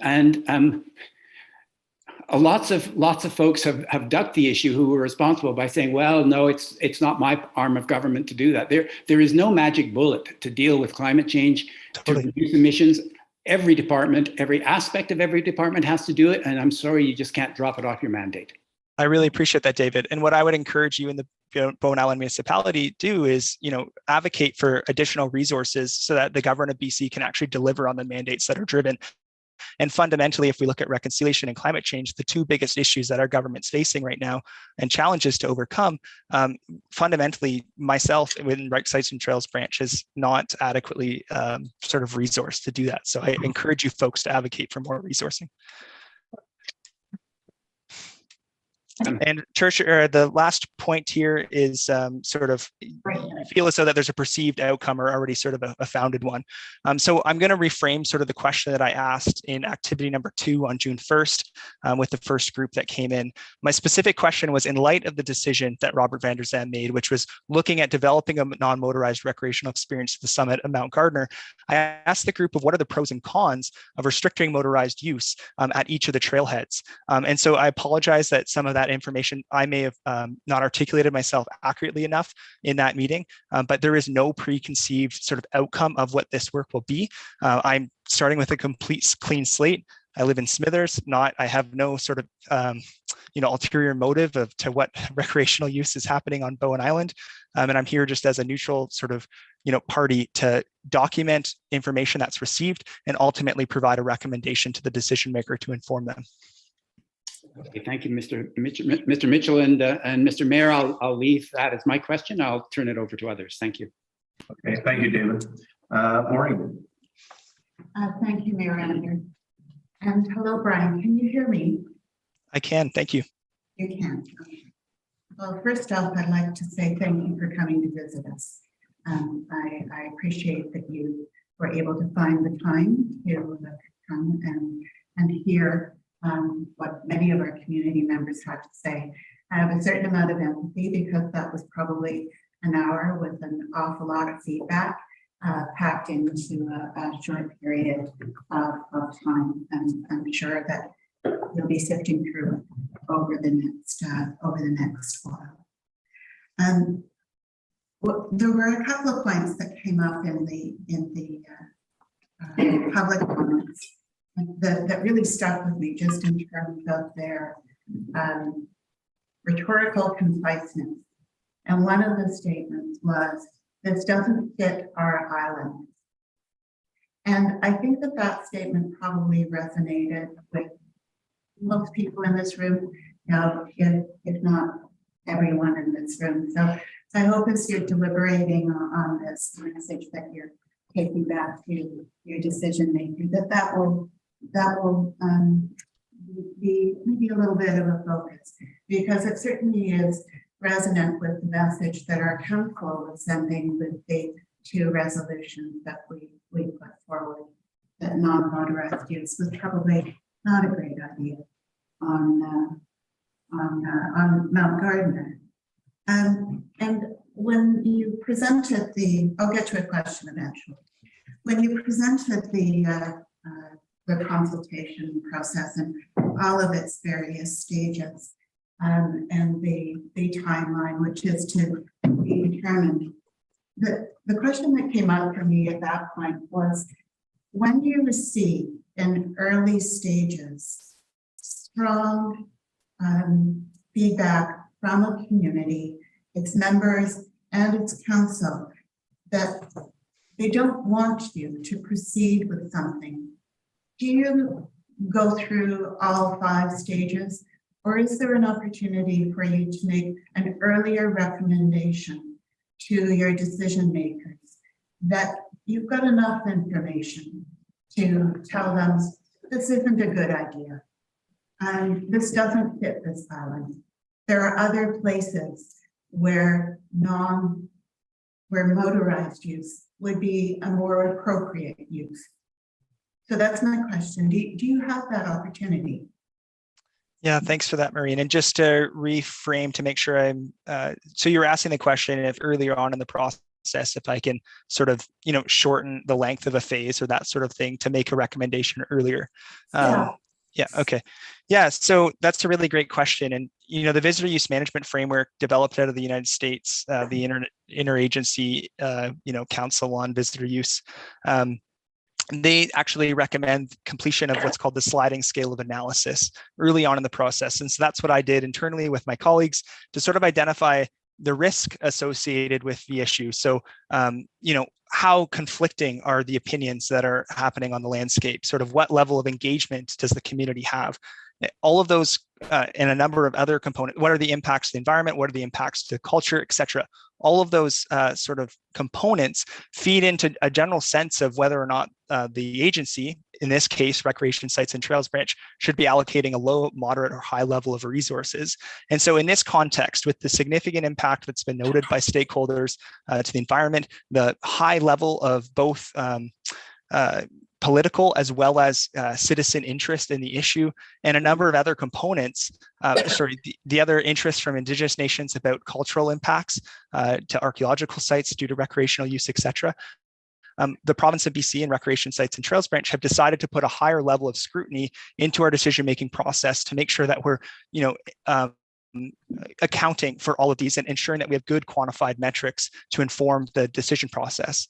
I'd love to just say, like, it would be easy just to take the delegation or the resolution from municipality and translate that into a decision. But ultimately, there needs to be a higher level of scrutiny in terms of what are the quantifiable impacts to the various user values, and to make sure that everyone that's engaged in this feels that there was a process that was had, they had the opportunity to speak, and that ultimately it was transparent and that they can see themselves or some level of identity within the final decision.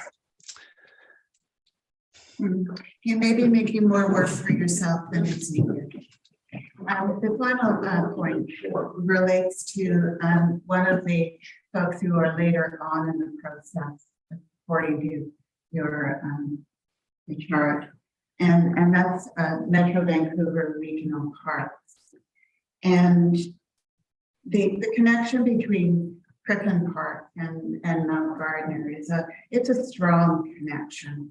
And it's not a connection that is always immediately obvious, sort of the boundaries between a regional park and crown land or municipal land are sometimes invisible boundaries. So I sit on the Metro Regional Parks Committee, and one of the challenges that we faced about 2.5 years ago was motorized use in Belcarra and at Admiralty Point. And there were some serious issues, primarily with user conflict and environmental degradation at Belcarra and Admiralty Point. And the decision of ultimately the board was to prohibit motorized use in those areas. And it was a very difficult decision to make, but it was a decision that was made, and the folks who use those trails were asked to not use them. And that is being enforced at the moment. So effectively, if you think as a system, you may have put Radar Hill aside and you're not looking at Crippen Park, but functionally, Gardner's going to function with Crippen, and Metro Parks has already made that decision to not allow motorized use. So you may want to have a chat with them, in part because one of your access points could potentially be Hiker's Trail. Mm-hmm. And well, I won't finish, but just you might want to consult with Metro Parks earlier in the process, because it may have a big impact on what you're thinking. So thank you again for coming, and thank you for listening to us. And I hope to see some decent outcomes. Thanks for that, Marie. And just one comment there is that I have reached out to Metro Vancouver Parks. I believe it was Trevor. I think that's his name. And so we're currently trying to find a time to have an interview to sort of identify what their values are within Crippen Regional Park, to make sure that, they have some comment within the early stage of the process, but still within that consult category, that their sort of desires for Crippen Regional Park won't directly influence Mount Gardner because they're not responsible for Mount Gardner. However, we'll definitely be looking to them as key knowledge holders to inform our visitor use management framework within Mount Gardner. All right, Marie? Yeah, Mike. Okay, thank you. Anybody else? Alton? Hi. Michael? Councilor North here. I just wanted to pick up on the comment that Councilor Nicholson made, having worked in the Visitor Information Center many years back. The people that come off island to use and hike Mount Gardner access it through the trails in Crippen Park, and that takes them to the Hiker's Trail entrance. So I think that's very important. Are the questions and everything and the information you asked at this June 1st meeting, are they a public document? It will be. I haven't had a chance. I'm still waiting for. I took photos of everything, but there was a few things that I couldn't. So I couldn't fly with everything back to Smithers. I didn't drive. So Dan, my colleague in Chilliwack, has compiled all that into mail. He took really detailed photos, but I like having things in person, and so they're on their way in interprovincial mail via the courier, and they should be here tomorrow actually. So I can start sort of transcribing those things and ultimately develop a bit of a what we heard report type thing. So the actual questions that were asked will be out in the public. Yeah, realm. totally. And I guess another question that in your fact finding, and how many kilometers of trails are there on Mount Gardner? How many kilometers of trail? Did I hit your head? Yeah. So the total number is variable depending on if you're including mountain bike trails, which don't have any established recreation numbers. If we're looking at sort of the established trail network that have recreation numbers with the province of BC, it's around 28 kilometers. But when I was there, I walked around about 34 kilometers in total. There's a number of mountain bike trails as well as other disturbances that recreationalists have developed that have not been authorized. And so, it's hard to sort of decipher all of those. Okay. And I guess it's the other, in looking through the news releases and everything, there's new accessibility legislation out. Where does that fit in your native, the uses of recreation sites? That's a really great connection that you brought up today.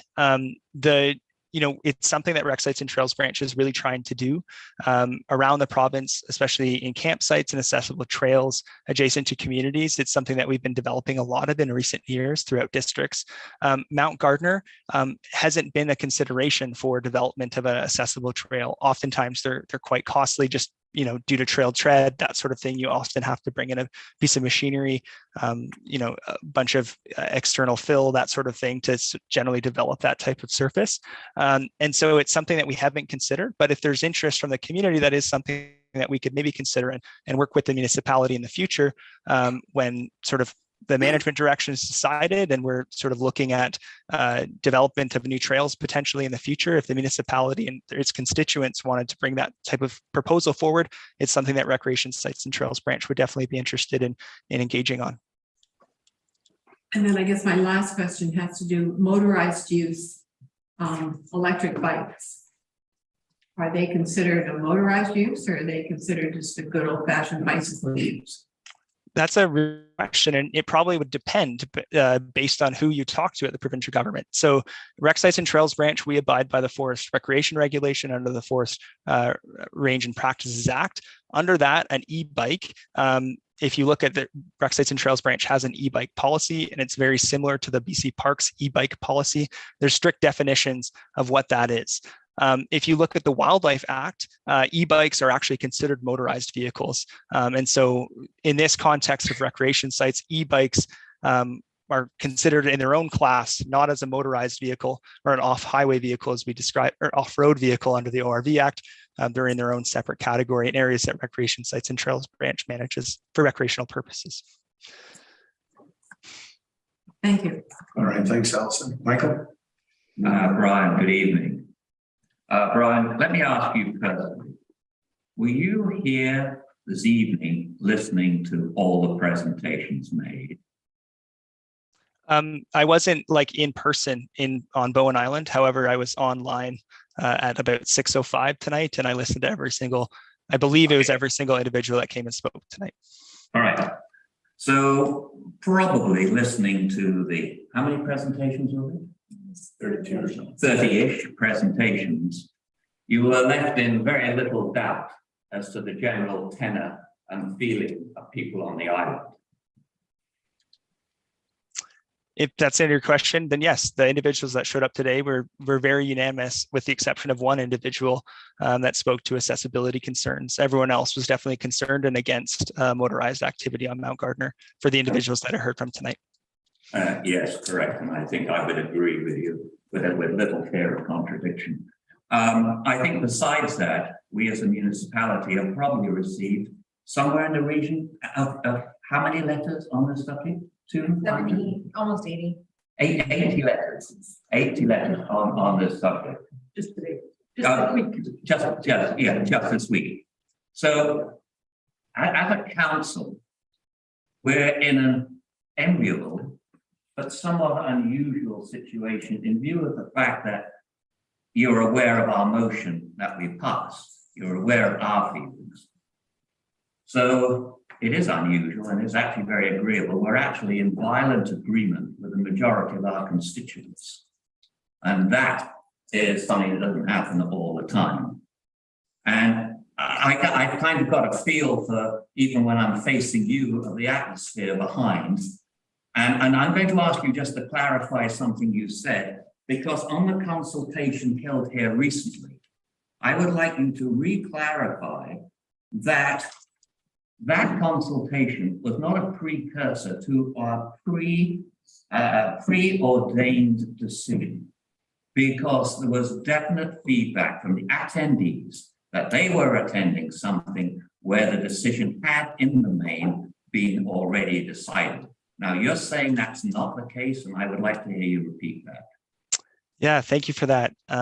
And so I will repeat that there is no preconceived outcome of this. Well, actually, I'll reframe that. Robert van der Zam, the previous regional manager, made a decision that Rec Sites and Trails Branch will work with recreational groups on the island to define a non-motorized recreational experience to the summit of Mount Gardner and its corresponding ridgelines. And so actually, to be honest, there is a preconceived outcome in that there will be a non-motorized recreation experience to the summit of Mount Gardner.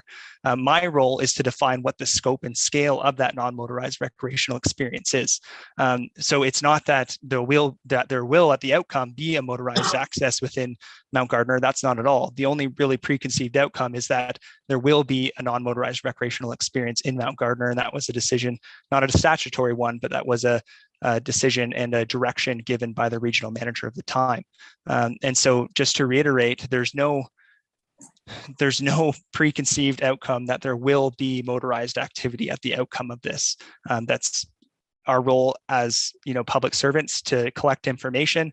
You've made it clear tonight. You just reiterate the strong emotions in the room and the consensus that you folks feel amongst the community at the Bowen Island municipality, and that's what you brought forward in the resolution that you passed in 2020, and that your citizens are asking for you to pass again. And so that information will be provided to the decision maker to sort of correspond with any recommendations that are made.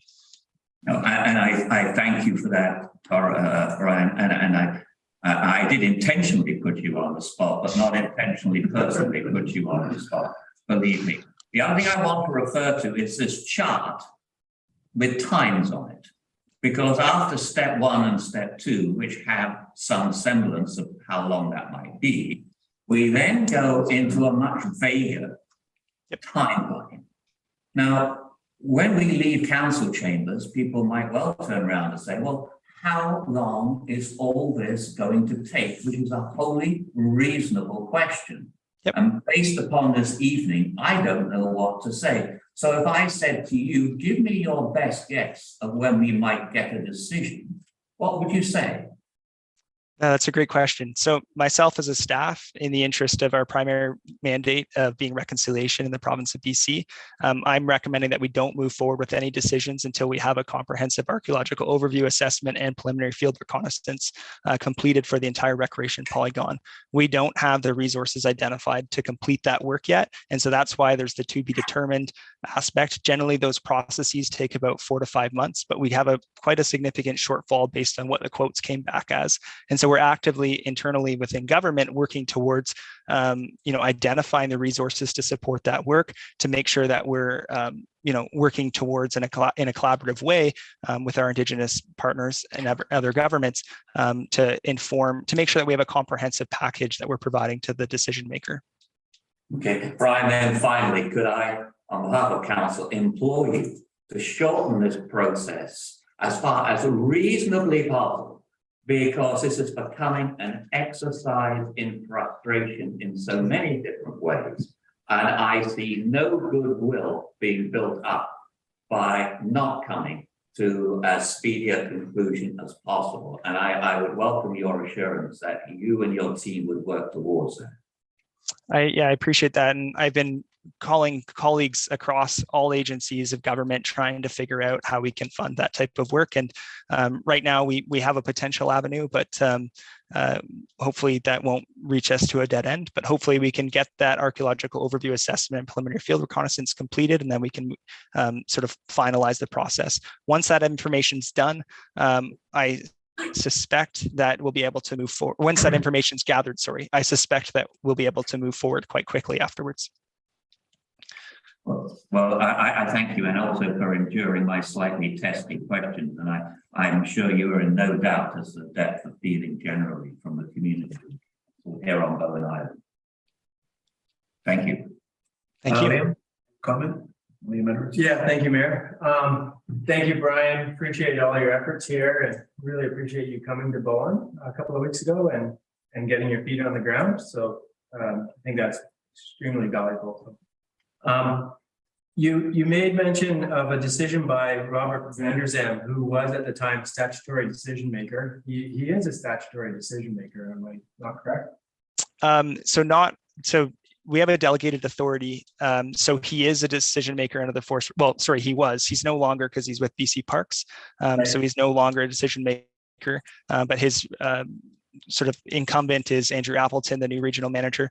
And so forest recreation regulations are actually decisions under that are delegated to the recreation officer. So in this case, it would be Tom Blackbird. Right. So, but at the time, he was the statutory decision maker.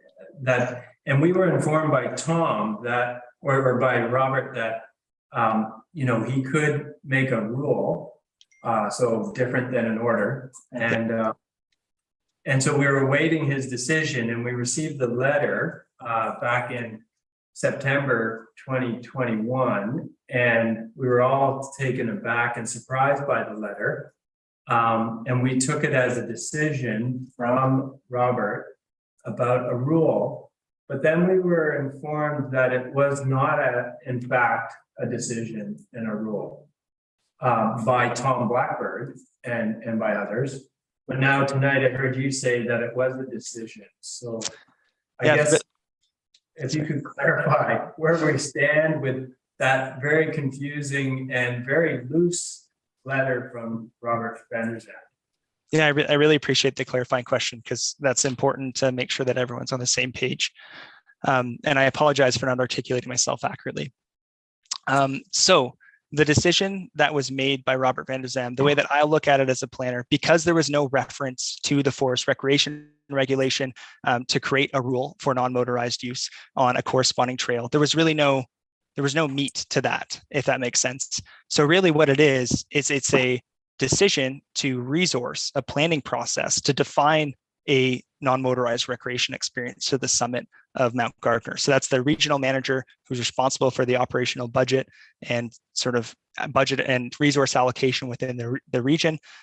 He sort of made the decision to move that forward. The statutory decision would fall to the forest recreation regulation, and that would be very specific to, XYZ trails. Like I'll use an example here in Smithers. I'm looking at a mountain bike area called the Bluff, where there's a decision under the Forest Recreation Regulation that prohibits motorized vehicles under the Off-Road Vehicle Act to use those recreational trails. And so it's very specific. It speaks to which trails, or the polygon, for instance, and it speaks to like specifically what is being restricted or what the rule is. That's probably so to clarify and just paraphrase, Robert van der Zam made a decision to explore and develop a plan, and that's what you're building off of. Exactly. So to explore, to complete engagement collaboratively with recreational interest groups, and I've expanded to outside of recreational interest groups because I recognize there's a strong interest from the community broadly, to sort of develop in this case, a visitor use management framework that would inform that statutory decision under the Forest Recreation Regulation on what the scope and scale of non-motorized would be within Mount Gardner. Okay, thanks. All right, well, I think we're going to bring this to a close, Brian, and I want to thank you for your time. There's been some excellent questions there. I think we got a lot of stuff covered here. You know, we as a council had a unanimous decision, you know what that was, and where does that fall into the decision-making part of it? Yeah, and thanks for that. And someone, I forget who it was, but they referenced Tom Blackbird, you know, articulated that the municipal resolution would weigh heavily in his decision-making process. And so I suspect the same. Me as the planner, that'll definitely be included in all the background information and any supplemental information, as well as likely the decision note that'll be provided to the statutory decision maker. In this case, it's currently Tom Blackbird, unless it gets elevated to the regional manager or the executive director. But that's just how our delegated authority system works. And so, like I said, it will be documented in many, many places.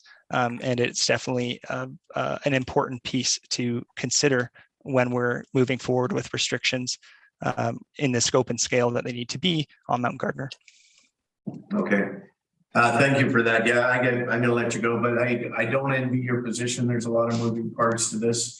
I don't see that we're going to get a decision out from what you're saying within 6 months, 9 months from now. Something like that would be, I think, an early time on that.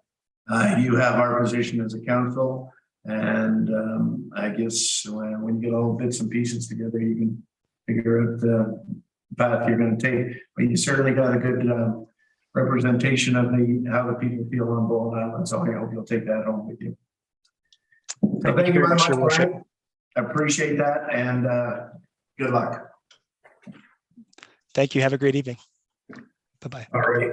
Okay, so Kathy, tell you what, if you want to come up and take a seat, Kathy, we'll just, anybody that feels like they're done in here.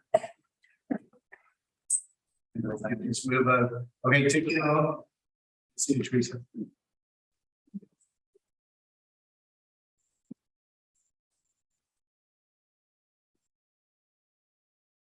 All right. So next to welcome Kathy Peters back to the Bowen Island municipality. And without further ado, I apologize for the delay. I'm sure you can sense the passion in the room. And so I'll just pass it over to you. Thank you very much. No, thank you very much, Your Worship. Our family lived on Bowen Island for 37 years. We raised our 3 children here. We built a very successful business. What can I say? We love this island. This island has been very, very good to our family. So thank you. I started the Be Amazing campaign, Be Amazing to Stop Sexual Exploitation. My website is a teaching website. It's the beamazingcampaign.org.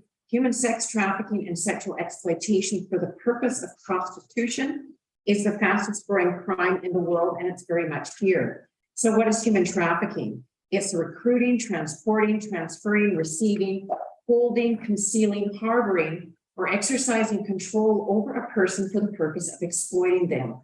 The key word is exploitation. Here are the stats.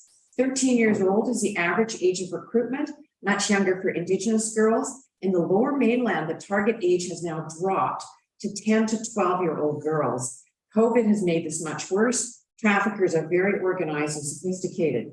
54% in the sex trade are Indigenous, 70 to 90% in urban centers. They are severely overrepresented in the sex industry. This is the worst case of systemic racism in the country.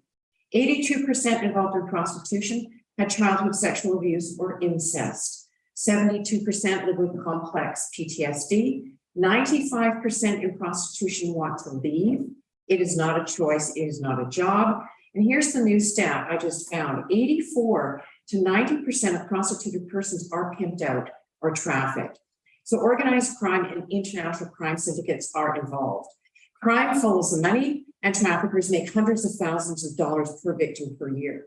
So I've been raising awareness about sexual exploitation and child sex trafficking to every city council, MLA, MP, and police agency in BC since the Protection of Communities and Exploited Persons Act, we call it PSEPA, became federal law in 2014. So the police would enforce it, the public would understand it, and be able to report it. So the law has 4 parts. Number 1, it targets the demand by targeting the buyer of sex. The trafficker, facilitator, John buyer of sex are criminalized. Number 2, it recognizes the seller of sex as a victim usually female, and is immune from prosecution. Number 3, exit strategies are in place to assist the victim out of the sex trade. And number 4, there's supposed to be a robust prevention education program in place so youth, children, and the vulnerable are not pulled into the sex industry. So this law focuses on the source of harm, the buyers of sex, and the profiteers. The clear statement from Parliament was that girls and women in Canada are not for sale, but they are full human beings with dignity and human rights. This law is not enforced in BC. Vancouver and Toronto are global sex tourism hotspots. Canada is a child sex tourism destination. And I got that from the Trafficking in Persons report, actually 2021, from the US State Department. And also, this is just from a Victoria newspaper. Human trafficking of teens and tweens is a serious problem on Vancouver Island. The global sex trade is growing really fast. It's targeting our children because children is where the money is. It's fueled by the internet where most luring is now taking place. Contributing factors are globalization, unregulated technology, limited law enforcement, and very little prevention education. Canada has a brand new national human trafficking hotline number, and here it is, and you should all know it. And provincially, we do have OC-TIP and Victim Link with a helpline, but I find most councils have never heard of that. Pornography is fueling the sex industry and creating the market for commercially paid sex. Men and boys are the buyers of sex and are the key to end exploitation. This is a great line I got from BPD. Boys and men must understand there's a sacred part of a woman they have no right to. So what can City Council do? I just suggest a very simple strategy: reduce the demand by education and targeting complicit businesses, diminish the supply by education and public awareness. Small businesses most involved, unregistered massage and body rub parlors are number 1. Not giving licenses out to those would cut human trafficking drastically.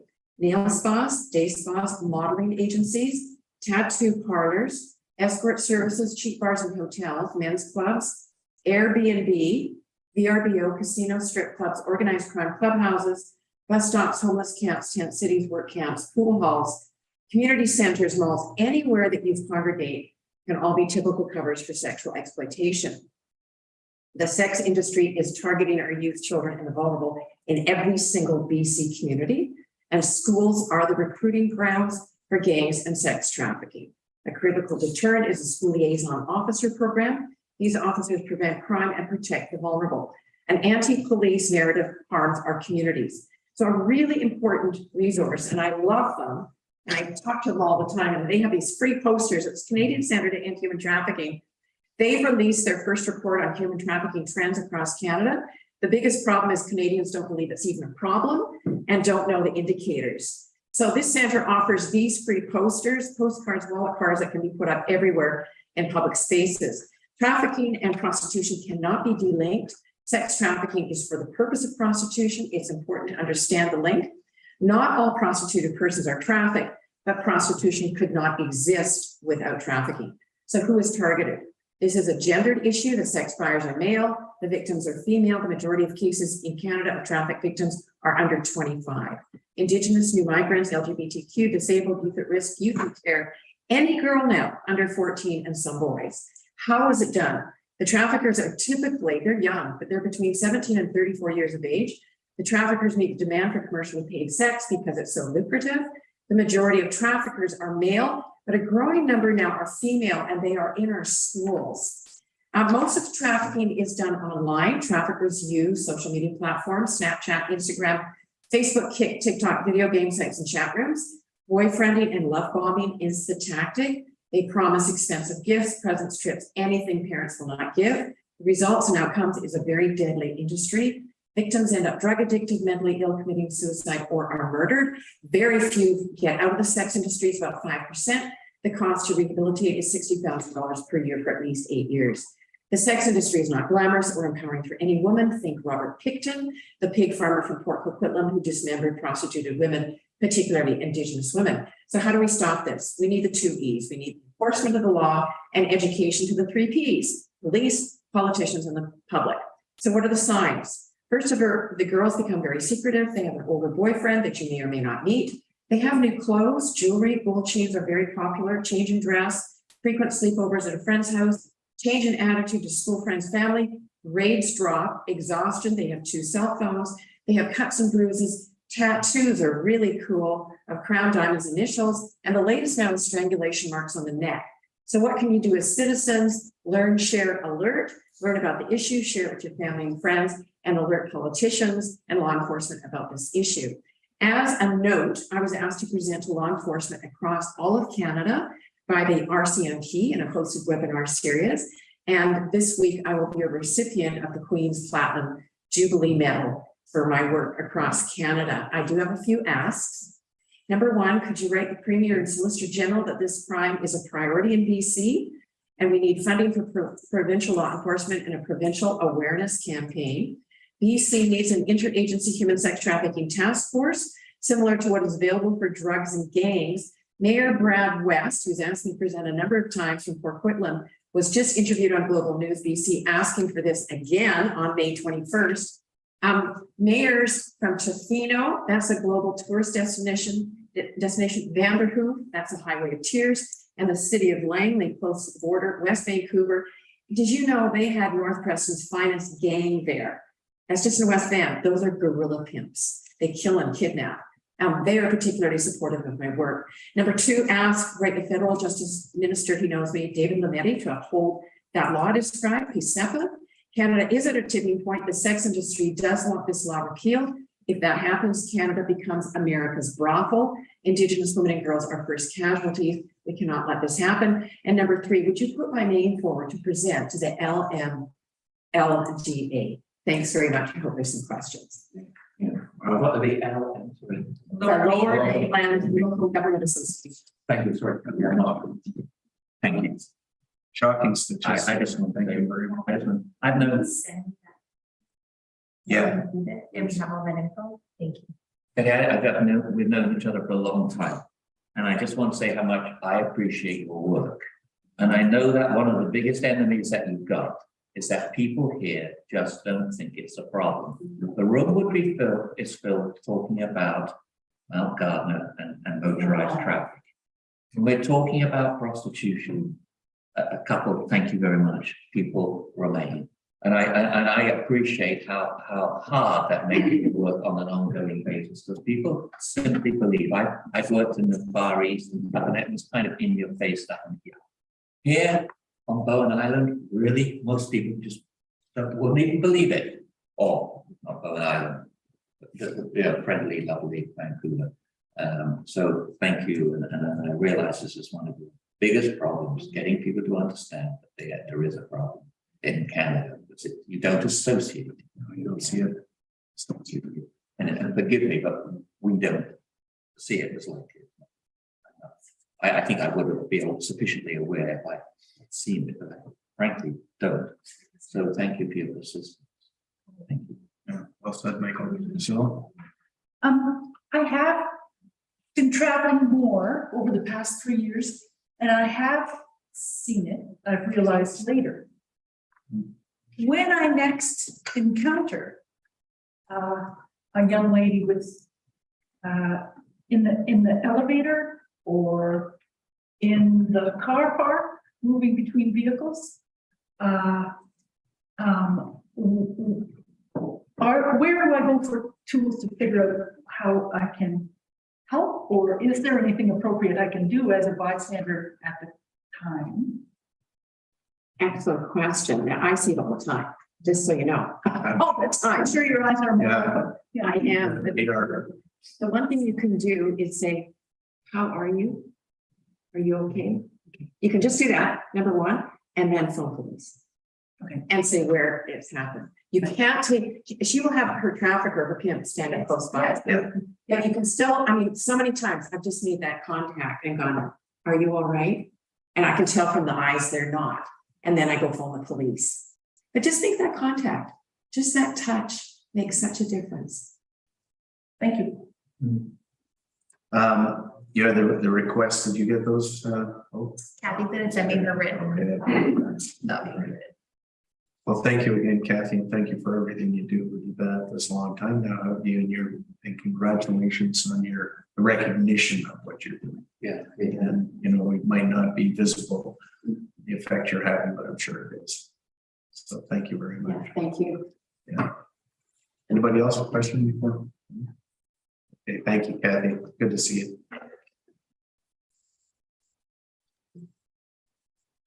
All right, so we'll move on to business arising from the minutes.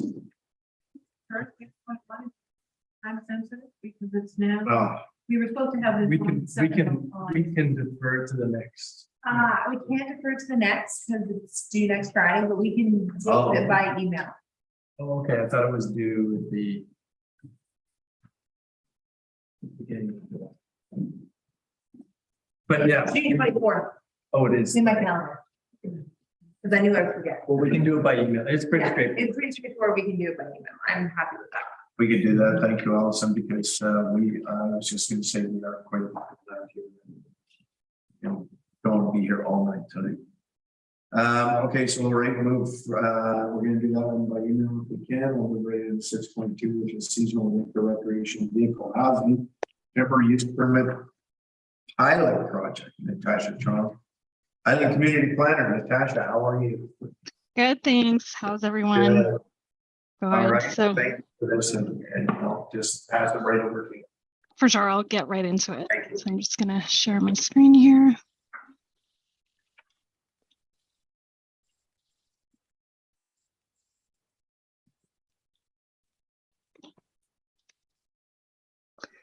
All right, everyone can see the screen? Yes, thank you. Perfect. Okay. So thank you, Mayor Ander, and good evening, councilors, members of the public.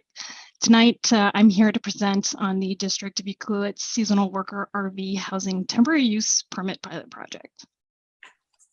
So first, I'd like to start off by reminding everyone that at the May 9th council meeting, council passed a motion to direct staff to prepare a report exploring a worker housing pilot project similar to the district's, and as a first step, asked staff to contact the district to obtain information on the outcome of their project. Now, to help contextualize this presentation, it should be situated within the island's policy and legal framework. So I'll just quickly go over this. I'd like to remind everyone that our OCP states the municipality may consider issuing temporary use permits so long as the use is of short-term and seasonal in nature and does not create a negative impact upon the natural environment or the character of a neighborhood. Furthermore, Bowen Island's land use bylaw identifies RV use as a prohibited use if the RV does not have a permanent foundation or permanent service connection. That said, RV use on the island can otherwise be permitted if it's used as a temporary sleeping accommodation for non-paying visitors on a residential lot for a period not exceeding 90 days. It's also important to note that other temporary RV use subject to provincial septic regulations is permitted on island for up to a period of 1 year on lots that have been issued a building permit for the construction of a building or a structure. So now on to the project. On May 18th, 2022, BIM staff connected with one of the planners from the district to discuss its outcome. So naturally, staff needed to conduct preliminary research on the project to understand the findings. So before proceeding with presenting the findings, I'll quickly provide a brief overview of the project to help contextualize its outcome. So first and foremost, what is this project? This is a streamlined batch temporary use pilot application process to permit the use of RVs on private property for seasonal workers. Because this is a batch streamline project, council waived individual application notification fees of $500 to incentivize participation.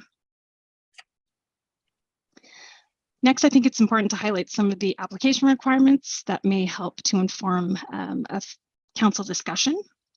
So these permits were issued anywhere from a minimum of 30 consecutive days to a maximum of 6 consecutive months. The district asked for a $1,000 security deposit. Depending on the zoning, no more than 1 RV unit was permitted. Additional parking space was required on top of the permitted parking space on the private property. The district highly recommended applicants consult with their neighbors And the applicant was also responsible for confirming how the RV would be fully serviced and connected to, for example, potable water, electricity, and sewage. And then finally, prior to tenancy, an inspection by the municipality was required to ensure the RV was up to code. Also, it's important to note that the timeline for this project was approximately 2 months from council direction to council approval. So now onto the findings. The district received 11 complete applications for a total of 25 campsites, and council approved 9 out of the 11 applications. However, only 3 applicants followed through to obtain their permits. The district mentioned that the total number of applicants was fewer than they expected, and that although housing 3 seasonal workers was considered a positive outcome, the project did involve considerable staff time and associated costs. And in light of this, district staff recommended the project not be repeated the following year, so this year, 2022. However, district staff did encourage the 3 existing permit holders to reapply the following year, so this year, on an individual basis, for which they did, and the permits were granted.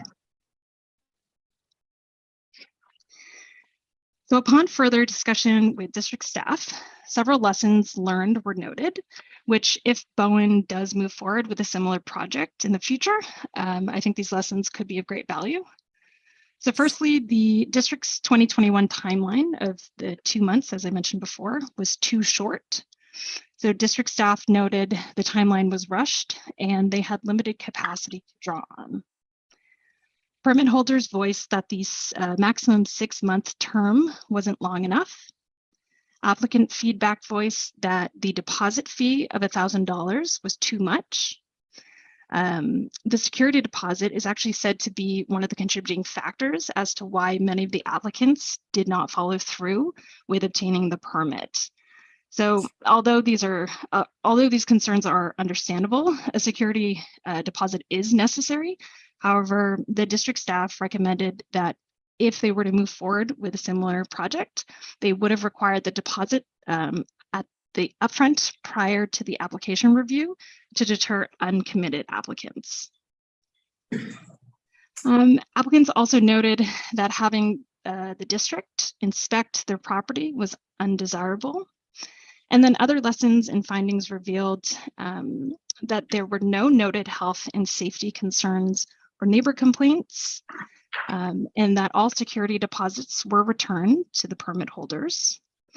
And then finally, district staff again really emphasized that although housing 3 people was a positive outcome, they wanted to stress that the temporary use permits within this pilot project, it's more of a temporary band-aid to address the affordability crisis, and reiterated the importance of focusing on developing long-term housing solutions.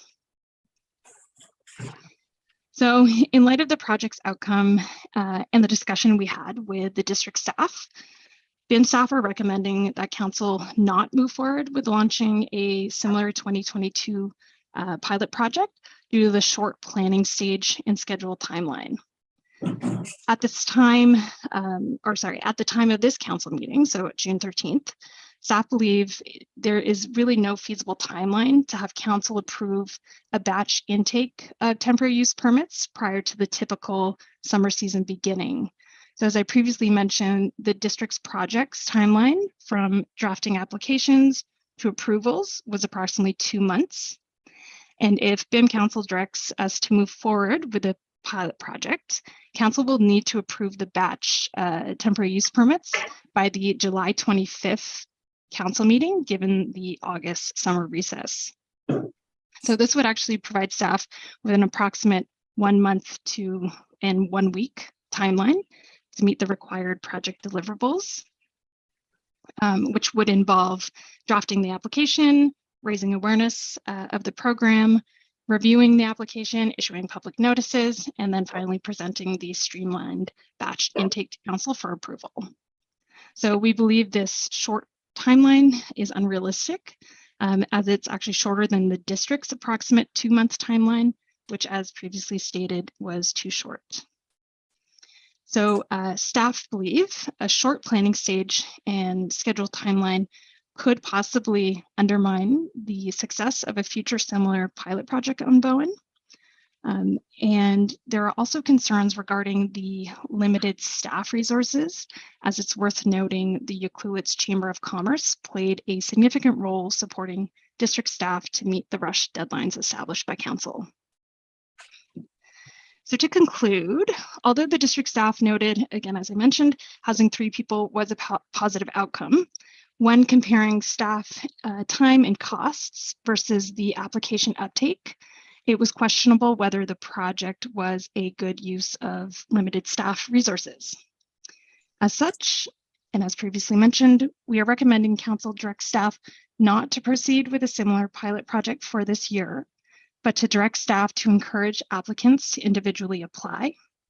And secondly, as district staff noted, the batch intake approach did offer some efficiencies and could be successful with additional lead time for communication and preparation.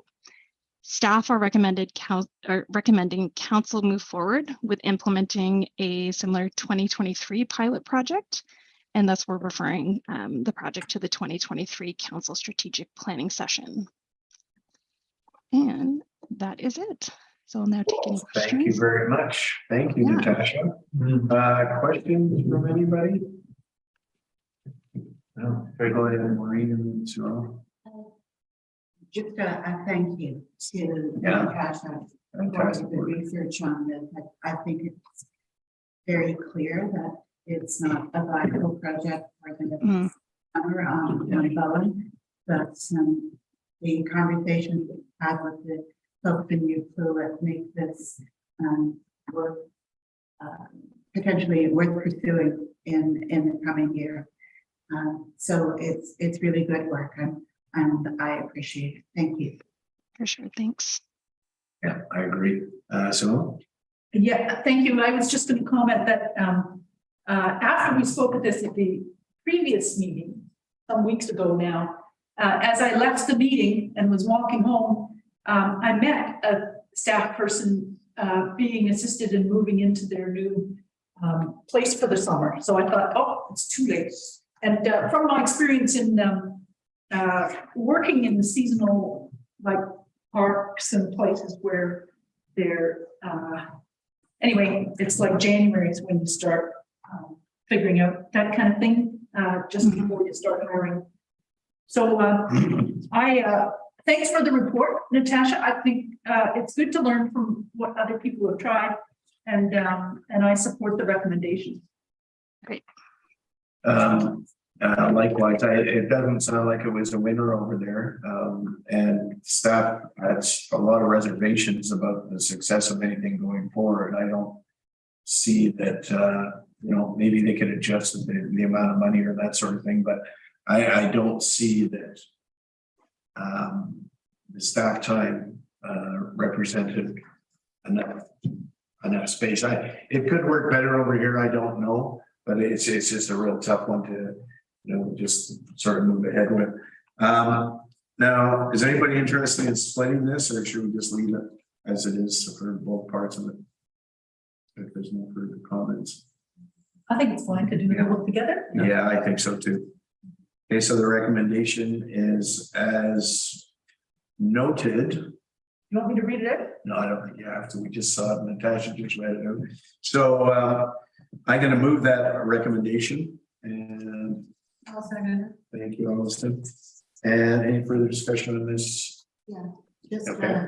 a note in case anyone was watching for this item, that there is another point on the agenda, 10.1, which is housing survey. Yes. It relates to this. Okay. Yes, indeed. With on the agenda.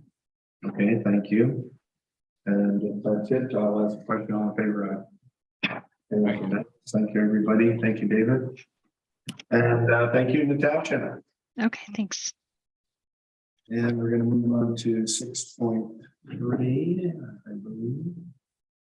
Wow, 7.1. Thank you. Thanks for going well. I was gonna say, We're or- going really well.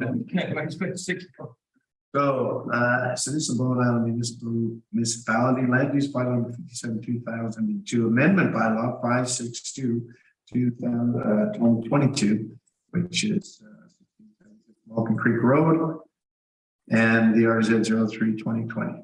And that is going to be by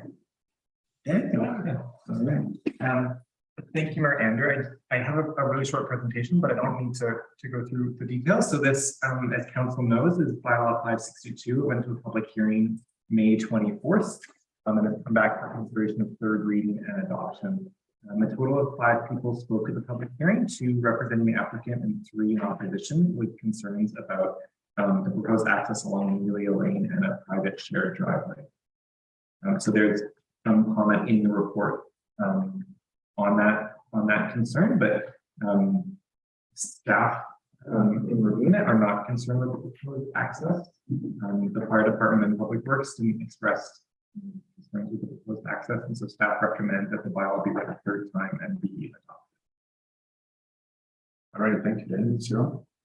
I just had a question about the third and fourth reading being held on the same day, because I saw your note in there that according to the community charter, they're not supposed to be done that way, but here we are. Can you explain why that's okay? Yes, so the community charter says there needs to be a day between third reading and adoption for bylaws that don't receive a public hearing. Oh. So bylaws that do require a public hearing or can be third and adopted on the same day. Good. Thank you. All right, so the recommendation is a bylaw number 562, 2022, cited Bowen Island Municipality Land Use Bylaw number 57, 2002, amendment bylaw number 562, 2022 be read third time, and that bylaw number 562, 2022, cited Bowen Island Municipality Land Use Bylaw number 57, 2002, amendment bylaw number 562, 2022 be reconsidered and finally adopted. I'll move that. Second. Thank you, Michael. Take yours. And any further discussion? No, all in favor? Aye, thank you. And we will move on to the Kobe Local Area Service Expansion for 279 Jason Road. Patrick, are you with us? Yes. Yes. I will call him back. I'm gonna sneak him. Oh, there you are. Where is he? That's David. No, He's- Hey, Patrick, thank you. Hi. Yeah, so this is should be fairly simple. It's essentially adding one property at the north end of the Cove Bay water system. And I'll just show a couple of slides here to hang on.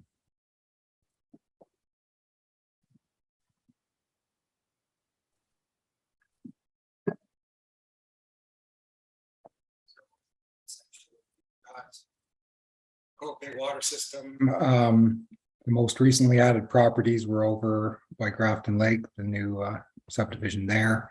And this is up on Jason Road, number 279.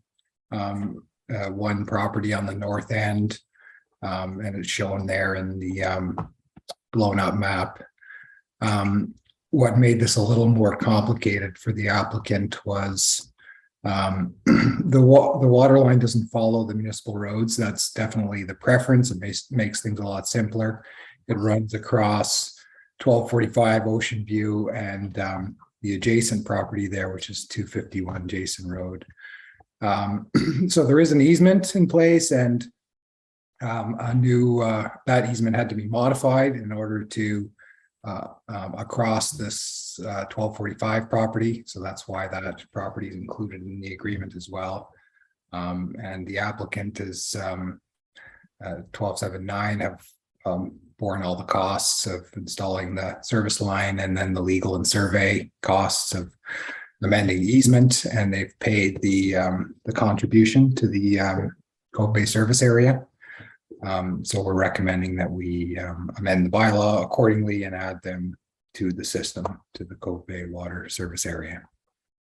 All right. If there's any questions about that, we can address that. Sure. Yeah, just a quick question, similar kind is, Why is, I saw in the name of it was included stormwater and sanitary sewer. Can you just tell me why that's there? That's a good question. Yeah. That was probably, it was amending an existing easement.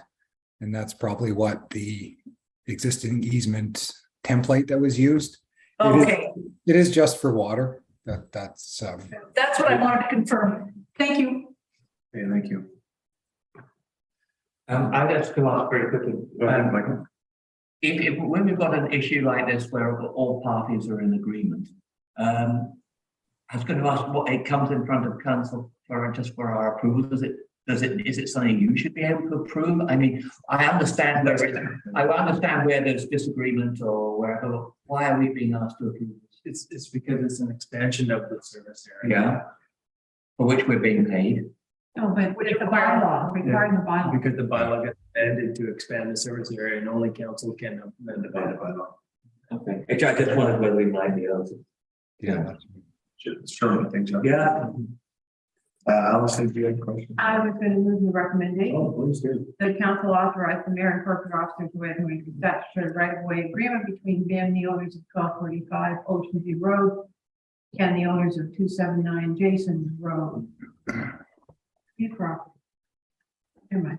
And the bylaw number 582 to 2022 cited municipality Folk Bay Water System and Local Advisory Committee purpose and establishment, bylaw number 9, 2000, amendment bylaw number 582, 2022 be read a first, second, and third time. Second. Thank you. And any further discussion? Okay, all in favor? Aye. Aye. Thank you, David. So fourth reading will come back the last meeting in June, right? Correct. Okay. And okay, so Disappear for 1 minute. certainly. Contract for construction of phase 1 upgrades to the Snow Cove wastewater treatment plant. Back to Patrick Green, Director of Engineering. Thank you, Patrick. Okay, I'm just trying to pull up a hang on here.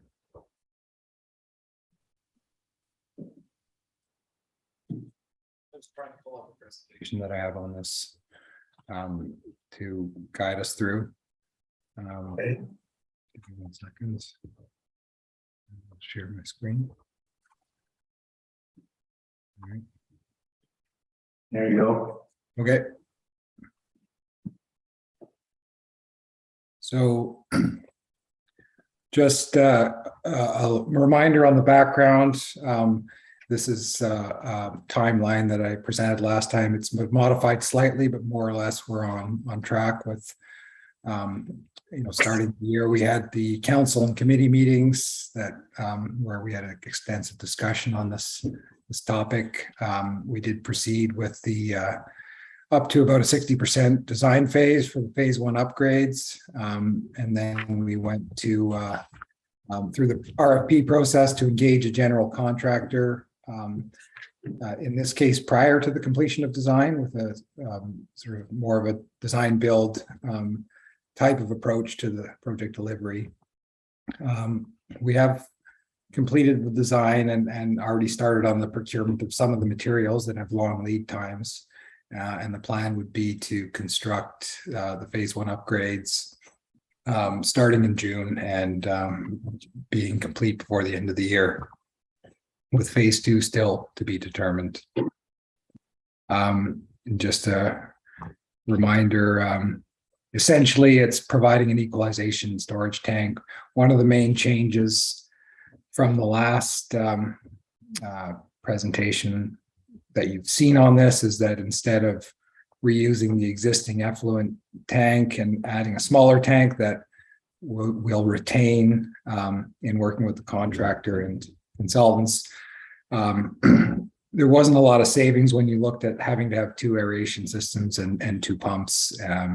And it seemed like a better value approach to provide 1 larger tank and then retain the effluent reuse storage tank for its originally constructed purpose. There was a few other adjustments made too. We did have a lot of cost pressures. Some elements of the project had rapidly escalating costs. There would be quotes provided that were good for a week and that type of thing. Long lead times, and just lack of availability of contractors, particularly local contractors, and some of the materials as well. We've made some efforts that I'll describe to reduce the costs and keep the project as affordable as possible. So going back to the last the March 14th council meeting, where we awarded the RFP for design assist as the initial phase, and then construction management to Chandos. So now the detailed design and pricing phase has been completed. And the total estimated expenditures, and I've provided a table in the report that breaks that down, is it's about 1.8 million. That's a bit higher than the estimate from March 14th.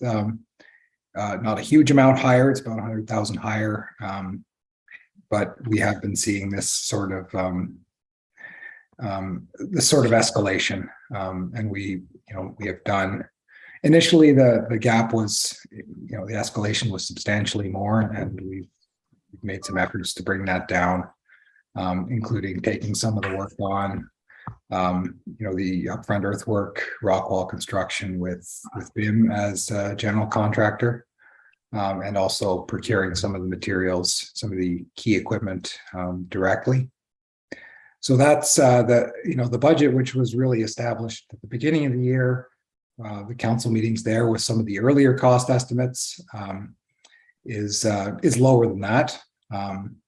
So we do have by about 200,000 in order to avoid having to change the 2022 capital budget. We're looking at different approach to delivering one of the other big projects for the year is the replacing the failed stormwater system along Bowen Island Trunk Road. And we expect to be able to reduce the cost of that by at least 200,000 by self-performing that work. So essentially acting as the general contractor rather than tendering the project, and so we've started down that path already. So essentially no change in the 2022 capital budget, but there was a cost sharing ratio that was agreed to by council at the March 28th meeting, and so we're recommending that we apply that same ratio to the increase in cost of the phase 1 project. And that would mean a higher amount to be repaid from the Snug Cove sewer system to general, to municipal general funds in future, and so the parcel tax.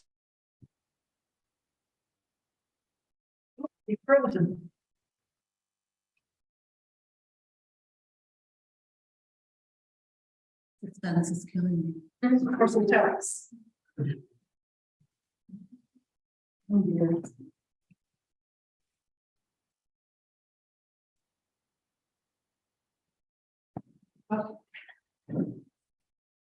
You know, I some tell that.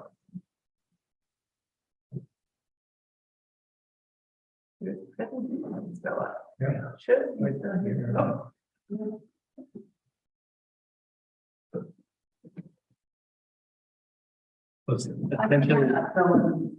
Yeah. Thanks.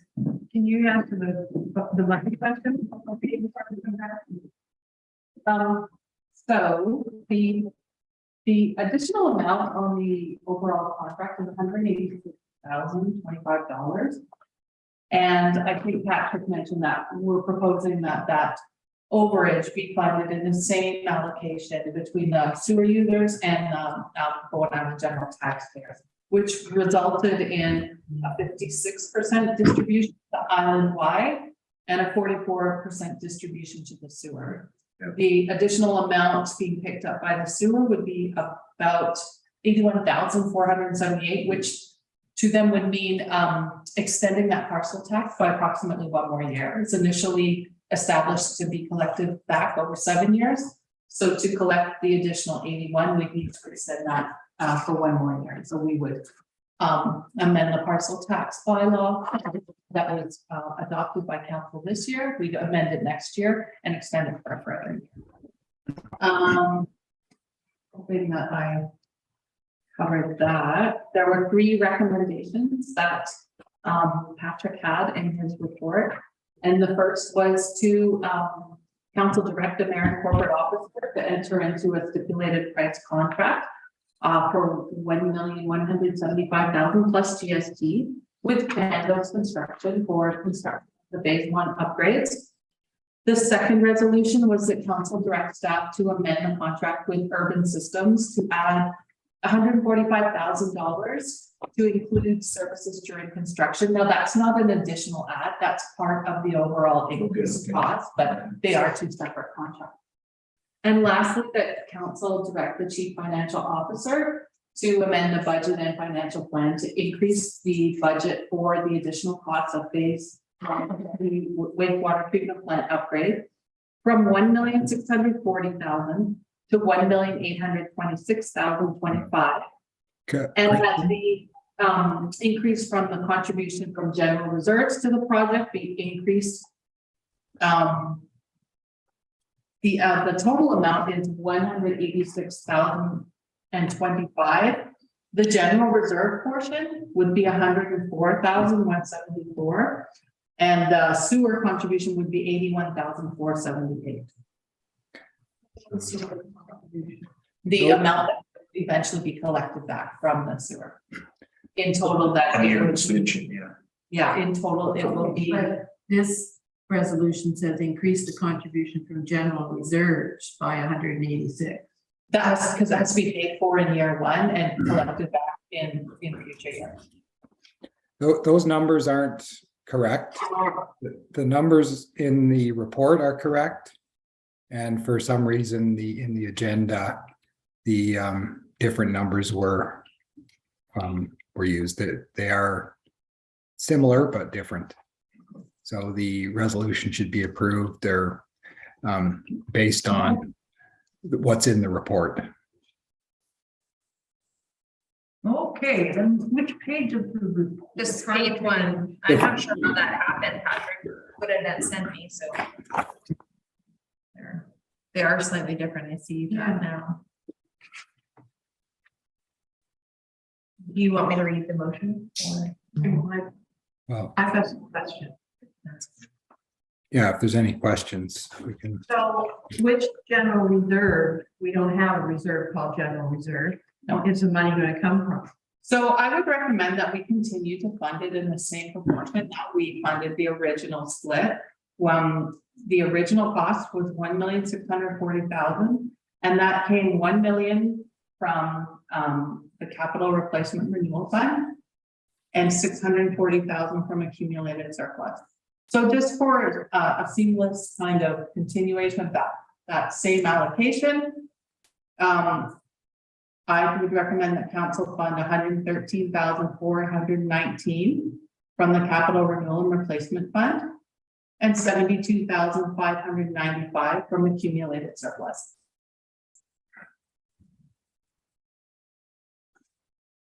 And may I just confirm a couple of things?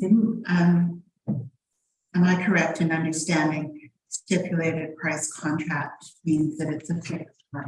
Hard prices. It will not go above that unless we make change order. That's correct, but I'll just let Patrick.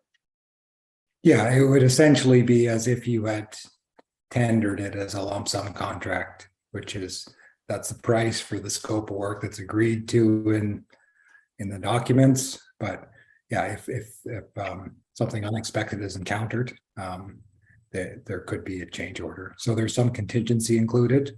We're confident with the pricing and the quantities. So it's just a 5% contingency that's being carried. And the amendment to the contract with Urban Systems, that does not have the same kind of certainty. That's not fixed price, is that correct? Well, yeah, no, it is. It's an upset limit that for construction services. So that wouldn't change without a change order that reflect some aspect of the services provided being different. Okay. And could I just make sure I understood something you said earlier on, because it's easy to get lost in the detail here. You said that the cost, I think you said, the cost savings on the storm sewer would offset these costs? Is that right? Yeah, that's right. So there's, if a member of the public, a taxpayer, is looking at this between the two projects, we're square, is that basically? That's the idea. Yeah. Yeah, thank you. So just picking up on that one, we've actually got a number in the budget, in the financial plan for the storm sewer and water truck road. Correct. So we've got two capital projects. One's now going to be 100 more, and the other one's now going to be 100 less. Yes. Yes. I got more questions, but so I'll have to handle. Go ahead, Steph. Sure, just to say, I support this approach. Thank you for bringing this report. I'm glad to see it. I don't want to be, I want to act on this pollution source. I don't want to have any more spills. I want to be in compliance with our permits. And so this is good. I like the things that you've done to bring the cost, to contain the costs as they rise. The taking on some of the site prep and the daily inspections and the pre-ordering some of the equipment. I think that's a good move. Anyway, I just I also like the idea of BIM staff being involved in the project as it goes along. I think that's better for the long run in terms of understanding the system and being able to answer questions or problems as they come up and that kind of thing. So I'm in support, and I think I understand the money stuff as well. And I'm glad to see that it's still feasible. I know all the prices are going up. Thanks for bringing it. I'll be in support. Thank you. Okay, Allison. So looking at the report we got back in March 14th to a close out meeting. But there were two numbers. There was an estimated contract with Shondo, and then there was cost for the flow monitoring and the HVAC upgrades. So those costs for flow monitoring and upgrade and HVAC upgrades are included in the 1224316. Yes. So, okay, because I was under the impression that the flow monitor was going to be put in right away as part of their design assistance, but and then you had a budget of 18 for design assistance, but all we spent to date is 14. So we saved 4 there. Yes, there may be, there may be some additional invoicing, but there may be a few $1,000s less on that item. Okay, because I guess I'm just having trouble. We got an estimated expenditure here of 1,800,000, and the original budget was 2 million. So there's something missing. This report? Well, I guess it's the 400,000 for the design of the next phase. It's not quite okay. And then I was not totally clear on the second paragraph on page 2. There were additional requirements encountered during the design process. So what were, I'm not sure whether you described those to us or not. Was that when you were talking about the tank changing? Well, there was a couple things. I guess the main thing, there was some additional, as it were, trying to fit a new blower into an existing building. And the ventilation it isn't currently adequate in that building. It does have to be improved. So that was sort of discovered during the design process, what those requirements would be. Also, in terms of the tank, there is a layer of soil with the geotechnical investigation. They discovered there was a clay layer that was pretty much at the depth that the base of the previous design was proposing for the tank, and it made more sense to go below that to avoid the issues with building on that weaker layer and to achieve the volume needed that way. And there was some other smaller things, but those were the main things. So those things maybe you cut out on it, so we may have missed some of that. Those were the main things. Yeah. that were additional requirements. And then we're going to self-perform some of the works. Yeah. So is the additional staff person that is approved in the budget, is that what's going to enable us to do that? Or is there other jobs that we're not going to do now be able to do because we're going to self-perform this one? Well, we're trying our best to fill that position, which we're having difficulty. We haven't found the right person yet. So that's a priority, and we're doing our best to fill that. It's not, this is probably 1 to 2 weeks of work. The much bigger undertaking is the storm project on Trunk Road, and also we're self-performing one of the culverts, really all towards trying to get everything we plan to get done within the budget that we have available. And yes, there will have to be some impact on level of service, on operational level of service, and we'll do our best to minimize that.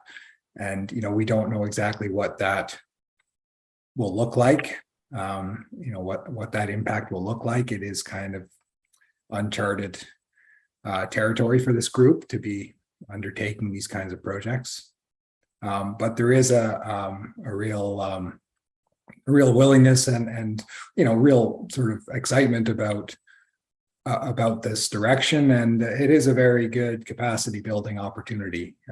It's another advantage of this approach, and we'll do our best to limit the level of service in other areas. And when is all this going to be completed by? The wastewater project, we can start, we've essentially started, we'll start work on site immediately, and it should be finished by the end of the year. Does have to be 2 phases, because some of the items, the blower and aeration system had a fairly long lead time, and the project can't be completed without them, so that pushes it towards the end of the year. But we do have a schedule from Chandos that shows completion in December, before the end of the year. So that's the current target. And this is going to enable how many people to hook up to the system? How many?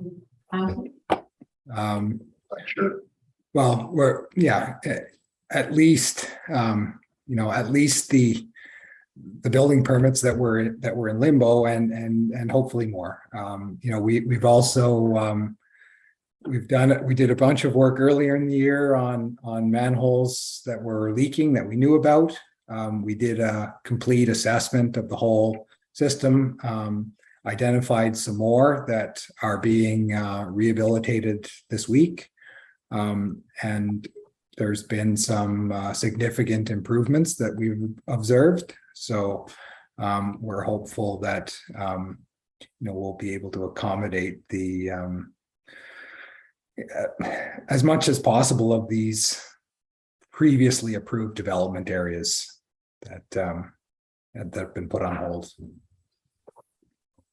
Perfect. It would be a very nice Christmas present for somebody. Certainly would be, yes. Well, I don't think it'll be a Christmas present, because we do have to a late Christmas present maybe, because we have to complete the phase 1 upgrades and then assess where we're at.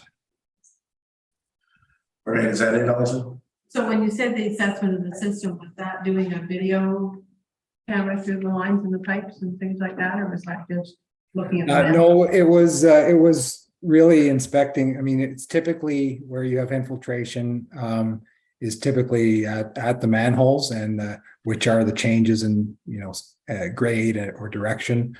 So it was really an assessment of all the manholes. We haven't cameraed all the pipes. That's sort of getting into a another level that you could get into if you're still seeing a lot of infiltration. But this is, it makes sense to start with the manholes, and there's several that are that were problematic, and by the end of this week, might spill into next week, we should have that. The system really tightened up as best we can within a reasonable cost, I'll say. And I guess, have we had any issues of any overflowing at the tank since that one issue months ago? No, we haven't had any further overflows. Some of that manhole rehabilitation work was done in February, and we did see an immediate improvement following that. All right, Nelson? Yeah, I'm still not convinced we need to do this. Certainly need to do it more. I just ask, if not Christmas, then when? Because It's like maybe February, March. February or March, would that be more realistic? Yeah, I think something in early 2023 in the spring Fair enough. would be a more reasonable expectation. We have to assess the capacity of the system. Basically then say, okay, how much capacity is there? And we're hopeful that with all of the rehabilitation work and this work, that there'll be more than what we anticipated. Hopefully. Thank you. Okay, I'm going to, I already the recommendation is account for director, mayor, corporate officer. The council director, mayor, and corporate officer to execute a stipulated price contract for 1.216 plus GST with Shenandoah Construction. Phase 1 upgrades to Snow Cove wastewater treatment plant. I'll move that. Second. Thank you. Just noting that the numbers that are on the cover sheet are different than in the report, so. That's correct. You're reading from the report. I'm reading Great. from the report. Just wanted to clarify that. Okay, any further discussion on this one? Okay, all in favor? Aye, and David and Allison Forrest. David's, This is opposed. I think, David, you were in favor, no? Yeah. And yeah, Yeah, okay. Councilor Morrison in opposition. And number 2 is the council directs staff to amend the contract with Urban Citizens to add 143,067 plus GST to include services during construction. I'll move that. Second, yeah, all in favor? Aye. I'm just gonna add for the Snow Cove wastewater treatment plant at the end, just because it's standalone now and doesn't really make any sense on it. Yeah, okay, thank you. And I'm opposed to. So they asked Council Morrison in opposition. And that number 3 is the council directed chief financial officer to amend the budget and financial plan to increase the 2022 budget for phase 1 WWTP upgrades from 1.64 thousand to 1,830,442, increase contribution from the general reserves to the project budget by $198,442. Want to stop there? Because it's C, I wanted separate. Okay, I'll move that. Was first. Second. Second, thank you. And no further discussion, all in favor? Aye. Allison, are you opposed to this too? Yeah, Well, why didn't we just read the whole? because I'm okay with getting the money back from the Snug Cove sewer area. You want to see in favor of the last. Oh, you want to hold to, well. Nice to get there earlier. Okay, so number C is increase the amount to be repaid to the general reserve, so it's been close to the area from $718,677 to $805,991 to increase the Snug Cove sewer user rates and parcel taxes accordingly. I will move that. Second. And all in favor? May I just ask a question? Yes. To increase the sewer user rate, I think we need to say adjust.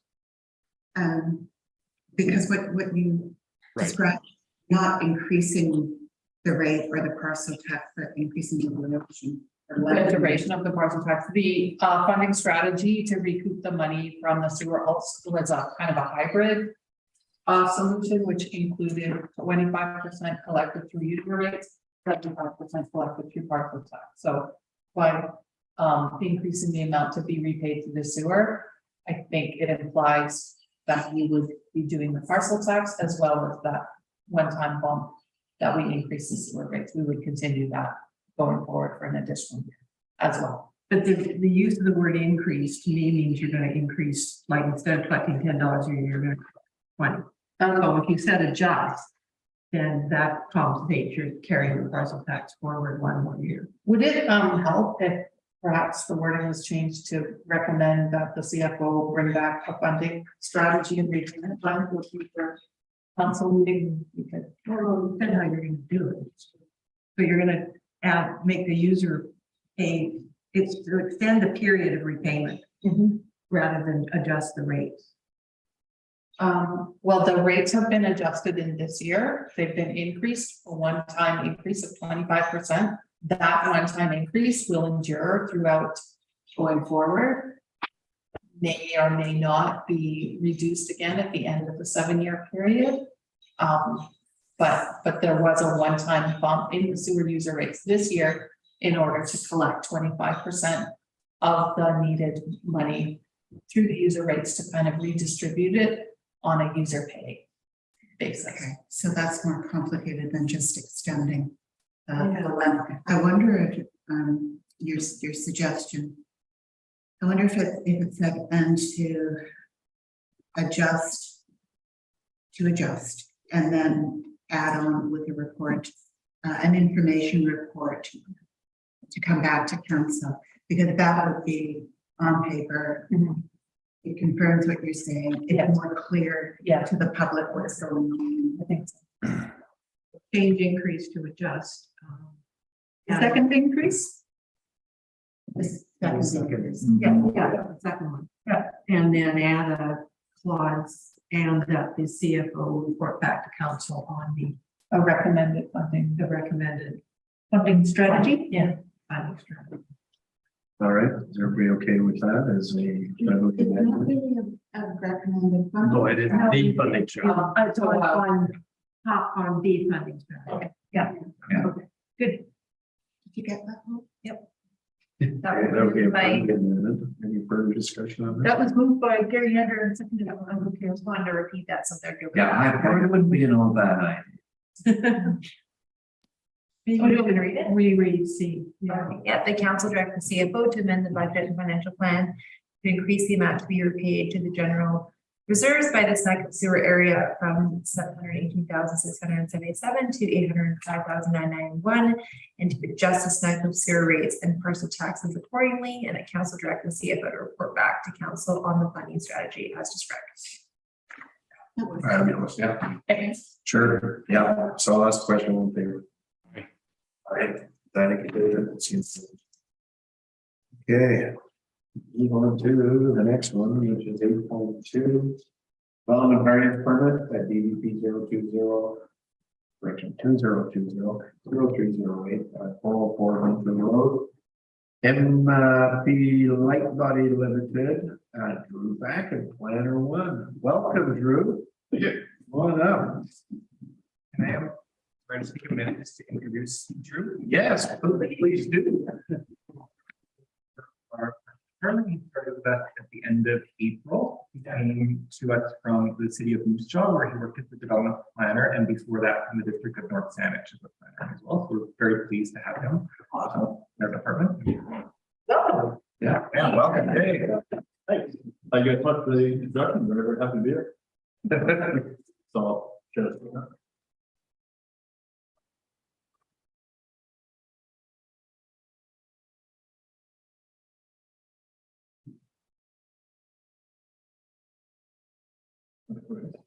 So thanks for the introduction. That's in your council.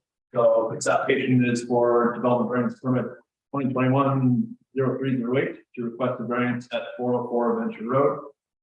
So the property is located on a corner lot along Venture Road in Snug Point. The property is zoned settlement residential 2, SR2, which requires a rear setback of 7.5 meters and a side setback of 3 meters. So this application is to request that the minimum rear and side setbacks are both reduced to 1.05 meters as they apply to the accessory shed building in the northwest corner of the property. One alternative to variance is that the property owners can reduce the size of the accessory shed back to a 10-foot by 10-foot size, and that would exempt it from setback requirements. They would also have to remove one other accessory building to comply with the maximum number of buildings. Second alternative would be for the owners to just remove the accessory shed entirely. In advance of the municipality issuing neighborhood notices, the applicant provided 7 letters of support with the application. And recommendation from staff is that council direct staff to proceed with public advertising of development variance permits 2021-0308 for 404 Venture Road to be considered at the regular council meeting of July 11th, 2022. All right. Yeah, thanks. Quick question. I get it that the decreases will both be to 1.05 meters. And what are they from? From 7.5 meters for the rear setback and from 3 meters per side. Okay, so 7.5 meters to 1.05 meters and 3 meters to 1.05 meters. So that seems to me to be quite a lot. And this was work that was done without permits. Is that correct? That's correct. Okay. Thank you. And I see, is it a dwelling?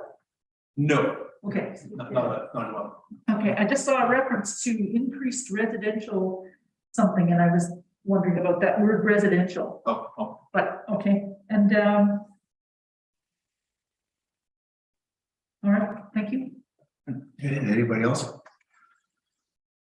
All right. I'll speak. Sure. Okay, I'm not gonna move this motion because I actually think we need setbacks. That's an area of, Snug Point that is, we've had a few of these people building things without permits over the, I think it was this term, if not the previous term. And I'm just concerned with the number of trees and the neighborhood character there. And I think everybody should have the same rules about setbacks. So besides, I like the idea of adding anyway, I don't think people should do works without a permit. And I think we should look at our fees bylaw about that. And I think everybody should have the same rules about setbacks. So I won't be voting in favor. Okay, thank you, Shalom. Allison? There's an air photo in our package. We can stick that up. Yeah. Is that? Oh, That's it there, yeah. impossible for me. Yeah. Is the shed sort of underneath the clump of trees? There's trees in the corner. Yeah. I can't see it. Yeah, you can't see it at all. And how big again is the shed? Was 10 by 10 and then it got We expanded. don't need, oh, okay, so it was 10 by 10 and Yeah, so the only information, so I don't have information since it was expanded without permits, so. It seems to have the support, single-minded support, every single neighbour in the neighbourhood. And from what I can see, it's basically hidden under the trees. Not the shed's built. Well, we don't have record of that either since it was done without permit, at some point in the last few years. It does. Someone rather astutely said, well, it's going to be more of a waste to pull things down. It seems to be discreet. I have to agree with Councillor Foster about the comments that she made, but in this case, it's discreet and it seems to have the sort of universal support of 1, 2, 5 neighbours. 7 neighbours. So it's And are they the immediately adjacent? looking at the address, Venture Road, The lots. Venture Road. Yeah, Venture Road. I think the answer must be to your question, which it seems to be all local, Venture Road. So I'm going to take the fact that it is. I mean, yeah, sure, you could say to someone they have to pull them down, but what does that really achieve? Next question. I think, I mean, it's him looking at the aerial photograph. It's quite clear that these are very discreet. You wouldn't don't notice them. Really, live and let live. I don't know. It just seems a shame to pull down totally to the work of the sheds. Well, I don't approve of it. So what do we do in these cases? I would hate to say, I don't have a problem. I would support it. But how do you say to someone, really, this is something we don't endorse? We don't want to see this running rampant, because that is an issue. Maureen? I'm confused by something in the report. There's a mention of the shed that's gotten bigger. And it would be good for us to know, and I assume that'll get confirmed through this process, just how big it is. But there's also a mention of an additional accessory building, sauna, and the sauna exceeds the number of allowable accessory structures on the property. So this variance deals with the Setbacks. does it deal with the problem with there being too many accessory structures? Does it? It does. Their proposal is to address that. So if they're allowed the variance, allowed to keep this building there in the first place, the proposal is to attach the 2 buildings with a common roof, making them one building under a bylaw, and also as in the site plan I've got pulled up here, but kind of bottom right off the actual property lines, you can see a dotted outline of a shed that's disappeared. It's their shed, but it's over the edge of the property line. So anyways, they've got it indicated to be demolished. So so this proposal, as they've shown to us, will comply with all the issues. It will comply with the maximum number of buildings and with setbacks. And it will comply by combining the 2? Yeah, and So that's how they feel. That's a pretty common approach. Yeah, that's right. Anyway, it's just noticed, the recommendation, which is, noticed to be given, the council will be considering the issuance of the development variance. DVP 2021-0308 for the variance of minimum side and rear setback requirements for 404 Venture Road, legally described as Lot 6, Block 3, District Lot 490, Plan 11088, PID 007-707-169. At the July 11th, 2022 meeting of council. The second part is the council authorized staff to give notice for the consideration of issuance of development variance from the DVP 2021-0308 in accordance with section 499 of the Local Government Act to all properties within 100 meters of the legal boundary of 404 Venture Road, legally described as Lot 6, Block 3, District Line 490, Plan 11088, PID 007-707-169. I will move that. Thank you, Michael. And further discussion. Last question, all in favor? Aye. And thank you, David, opposed? Okay, council passed in opposition. Thank you. We'll move on to 8.3, other development variance permit. Number DVP. Yeah, thanks very much, Drew. Thank you. DVP 2021-0386, which is 11 David Road. That's another MP Light Body Limited. Natasha Chong, Island Planner. Natasha, back to you. Great, thanks, Mayor Ander, and hello again, everyone. I'm back to present development variance permit application 2021-0386 for 221 David Road. The subject property is located in the Miller's Landing neighborhood, and the lot is nestled at the end of David Road and fronts the eastern northern area of Mannion Bay. This lot is fairly average in size with an area of 0.2 hectares and has an existing house and detached garage footprint of 3,261 square feet, which translates to 302 square meters, which is below their permitted lot coverage of 324 square meters. So as you can see, this lot is almost entirely covered by the required 30-meter sea setback. The existing house is completely within this 30-meter sea setback and has a grandparented or legal non-conforming with respect to siting sea setback of 11.2 from the sea.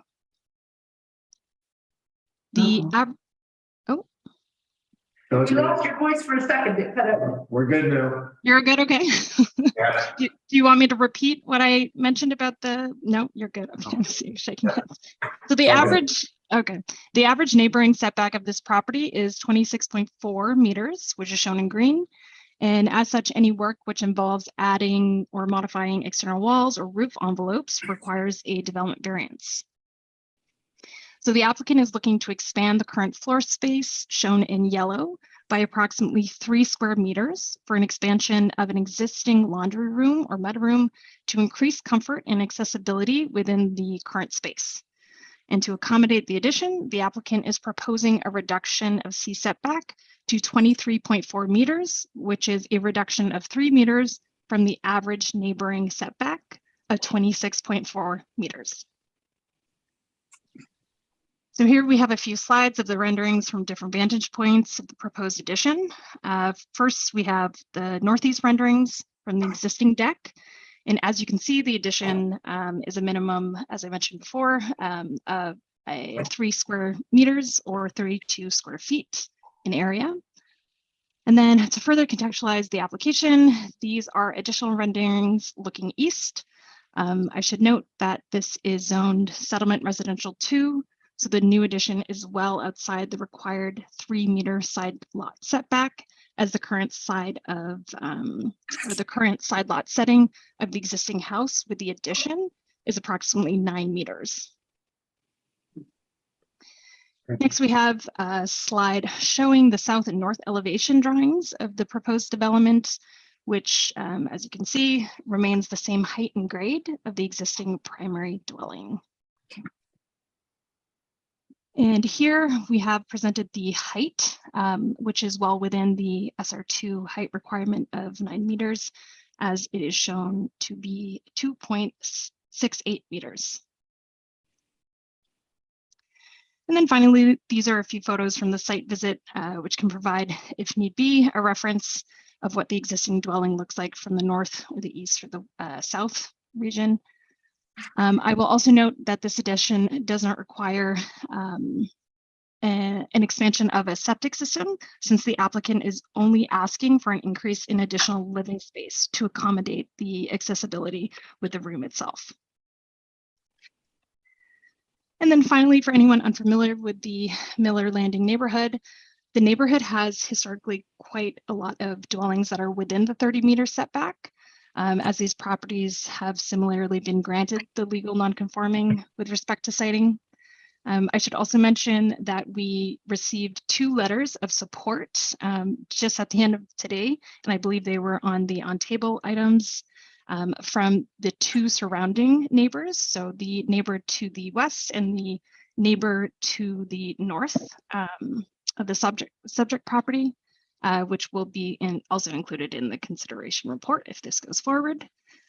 So given the lack of viable alternatives for any development on this lot without a variance due to the current required setback, along with the fairly modest 3-meter proposed reduction in C setback, as well as the historical siting, or I should say neighborhood siting, staff is recommending to council that we move forward with public notice of this application and that it be considered at the July 11th council meeting. Thank you. All right, thank you, Natasha. Any questions on this one? It's the whole house that's in the setback, so putting another building in behind it. Go ahead, Simone. Thank you. I just wanted to make sure, Natasha, that where your previous map image, where you showed the road allowance beside it, that is actually public beach access, and it's in the parks plan. So just personally, I had to go look it up, and I would like, well, in the future, if things are in the parks plan as a recognized public coastal access, that would be great to note that. It's called the undeveloped coastal access point. It is steep, but I will say back in, I guess this would be 2001. So 20 years ago, there was a steep path over the King Steps and a steep climb down to the rocky beach, fabulous view of the North Shore Mountains, and there was a bench located on the top area. So it has been used as a recreational place for coastal access for the view, and there was the trail. So I would just This is it's not going to cut the access off. no, but it's making the building directly beside an access bigger, and I just wanted people to know that. Yeah. And I think that's significant from a public sort of changing use. But I take it this is only a 3-meter reduction. Yeah, it's 3 meters. Yeah. Thank you. Thank you. So I will read the recommendation as notes be given to council considering the issuance of the development rates. DVP 2021-0386 for the variance of setback from the sea for 221 David Road, legally described lot 2, district lot 1911, plan 15971 PID 0076132261 at the July 11th, 2022 meeting of council, and that council authorized staff to give notice of the consideration of issuance of development variance permit DVP 2021-0386 in accordance with section 499 of the Local Government Act. All properties within 100 meters of the legal boundary of 221 David Road, legally described as lot 2, district lot 1911, plan 15971 PID 00761326. And I'll move that. Second. Thank you. And any further discussion on this one? No. Okay. All in favor? Aye. Aye. Okay. Thank you. Thank you. And then we'll move on to 8.4, which is temporary use. Sorry, can I just interject really quick? Sorry. Yes. Motion to extend. Sorry. Yes. And past your 9:30 time. Thank you very much. I was thinking about that. Okay, so who's interested in extending? And for how long? Want to extend for let's just say. That would give Daniel enough time. And we have a closed company to follow. Well, okay. I would say can we go for another? This I think is going to be quick, and the rest of them. Well, it's now 9:42, so we said 10 o'clock. Yeah, let's go 10 o'clock. Yeah. And we'll see it. Yeah. what people want to do. 10:15, we say? So, 10:15?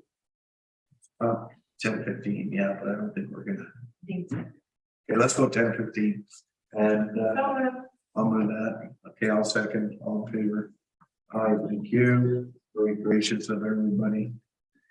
8.4 temporary use permit, application BUP 2022-0156 for temporary worker accommodation. Daniel Martin, take it away. Thank you, Mayor Anders. So I have tonight a temporary use permit application where the Bowen Island municipality ourselves are the applicant. Get started hearing.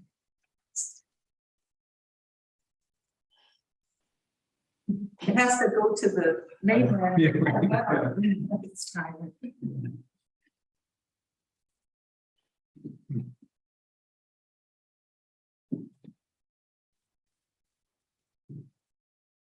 I don't know. Hang on. Stop here. You should start. Oh, you're not.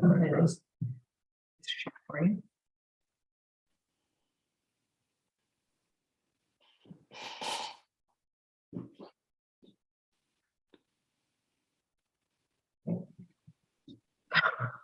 Sorry, is it a comment, right? Sorry, I'm gonna. Could we just grab it verbally? Yeah. So what we have for you tonight is a temporary use permit application that for temporary housing still for the site of the Cove Bay water treatment plant located next to Grafton Lake. Get back. David frozen too. Like a statue.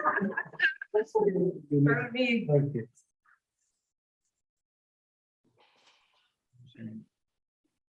So yeah, should yeah, I can go. So it's zoned, it's in the CD 21 area 4 zone, but more specifically that our land use bylaw has a provision that says where a building permit has been issued for the construction of a building or structure for permitted use, the owner or builder may use one travel trailer or camper on a lot for temporary accommodation for a period of up to 1 year. So we have selected a contractor to build the Tunstall Bay Water Reservoir tank on the west side of Bowen Island. And it's the same contractor that had previously constructed the Cove Bay water treatment plant. As part of that construction, they used a travel trailer on site on the side of the Cove Bay water treatment plant as permitted under the land use bylaw to house workers during the construction period. So the contractor wishes to again house workers on Bowen, but in this case for 3 trailers for a total of up to 4 months. But the trailers wouldn't be continuously occupied over that. So this Bowen staff and the contractor identified the ideal location for housing temporary workers as the Cove Bay water treatment plants. The contractor is familiar with the site. Yeah, it's not as the treatment utilized, it's space available. But it flags need for a temporary use permit because the trailers are on a different lot than the construction, and it's for 3 trailers instead of 1. Staff estimate approximately $10,000 in savings as a result of bringing the temporary accommodation. And then finally, to meet the contractor availability, there's a need for a condensed permit timeline. So we still meet the Local Government Act requirements for notice, but staff recommendation is to bring it back instead of to 2 council meetings, to bring it back to the next council meeting, so that so the temporary use permit itself would just read that despite that section 3.35, the use of 3 travel trailers or campers on the lot for temporary accommodation for a period not to exceed 4 months during the issuance.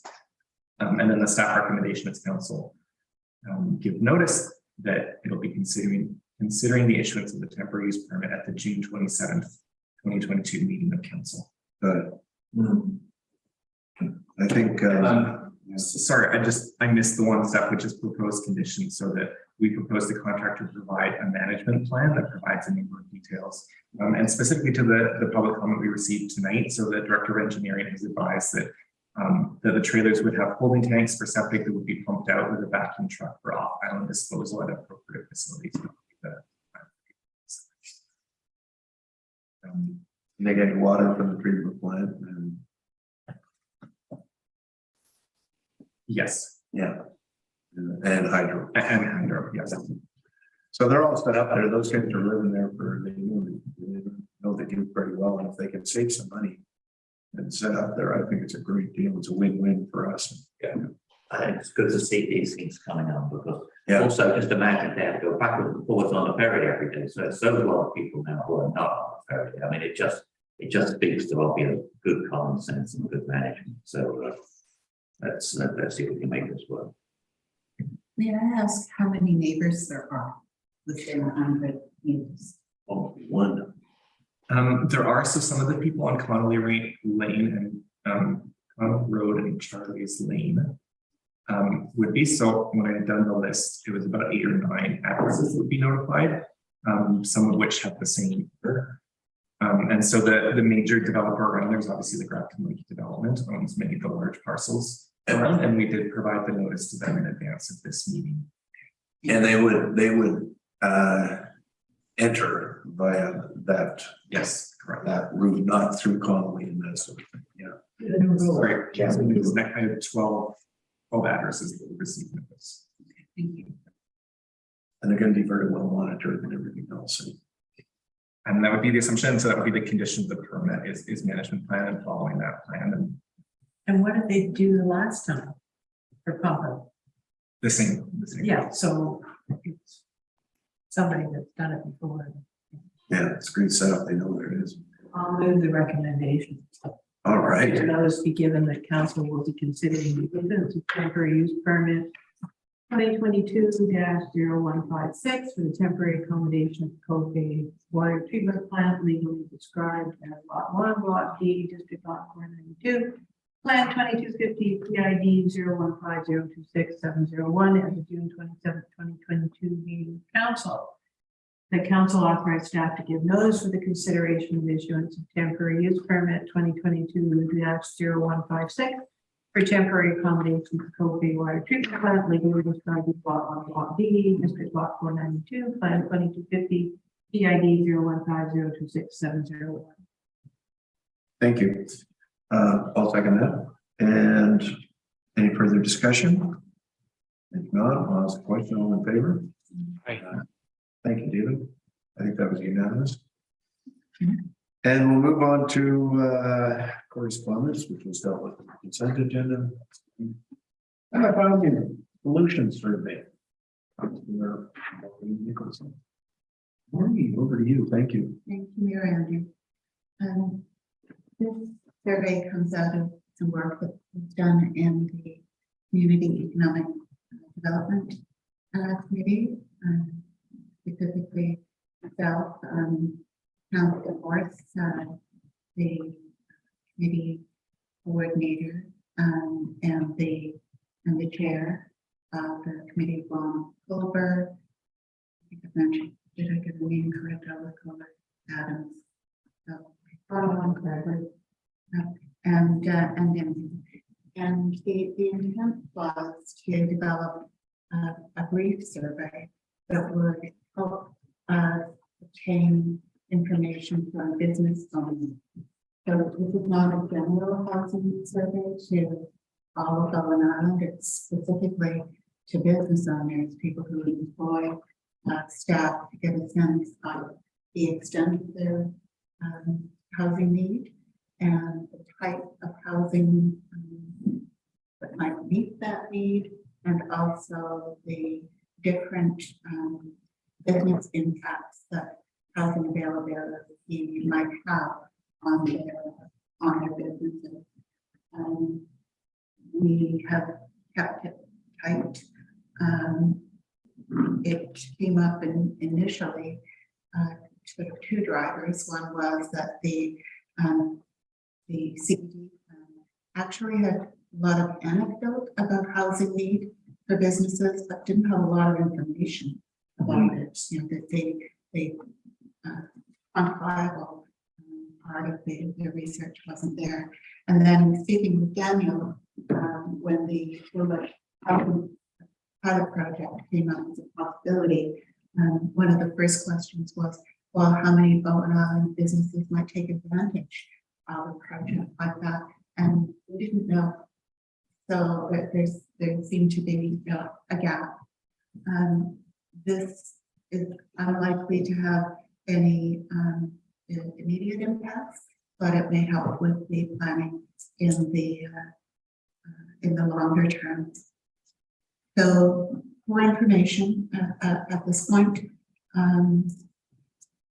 If there were no questions, I will do the recommendation.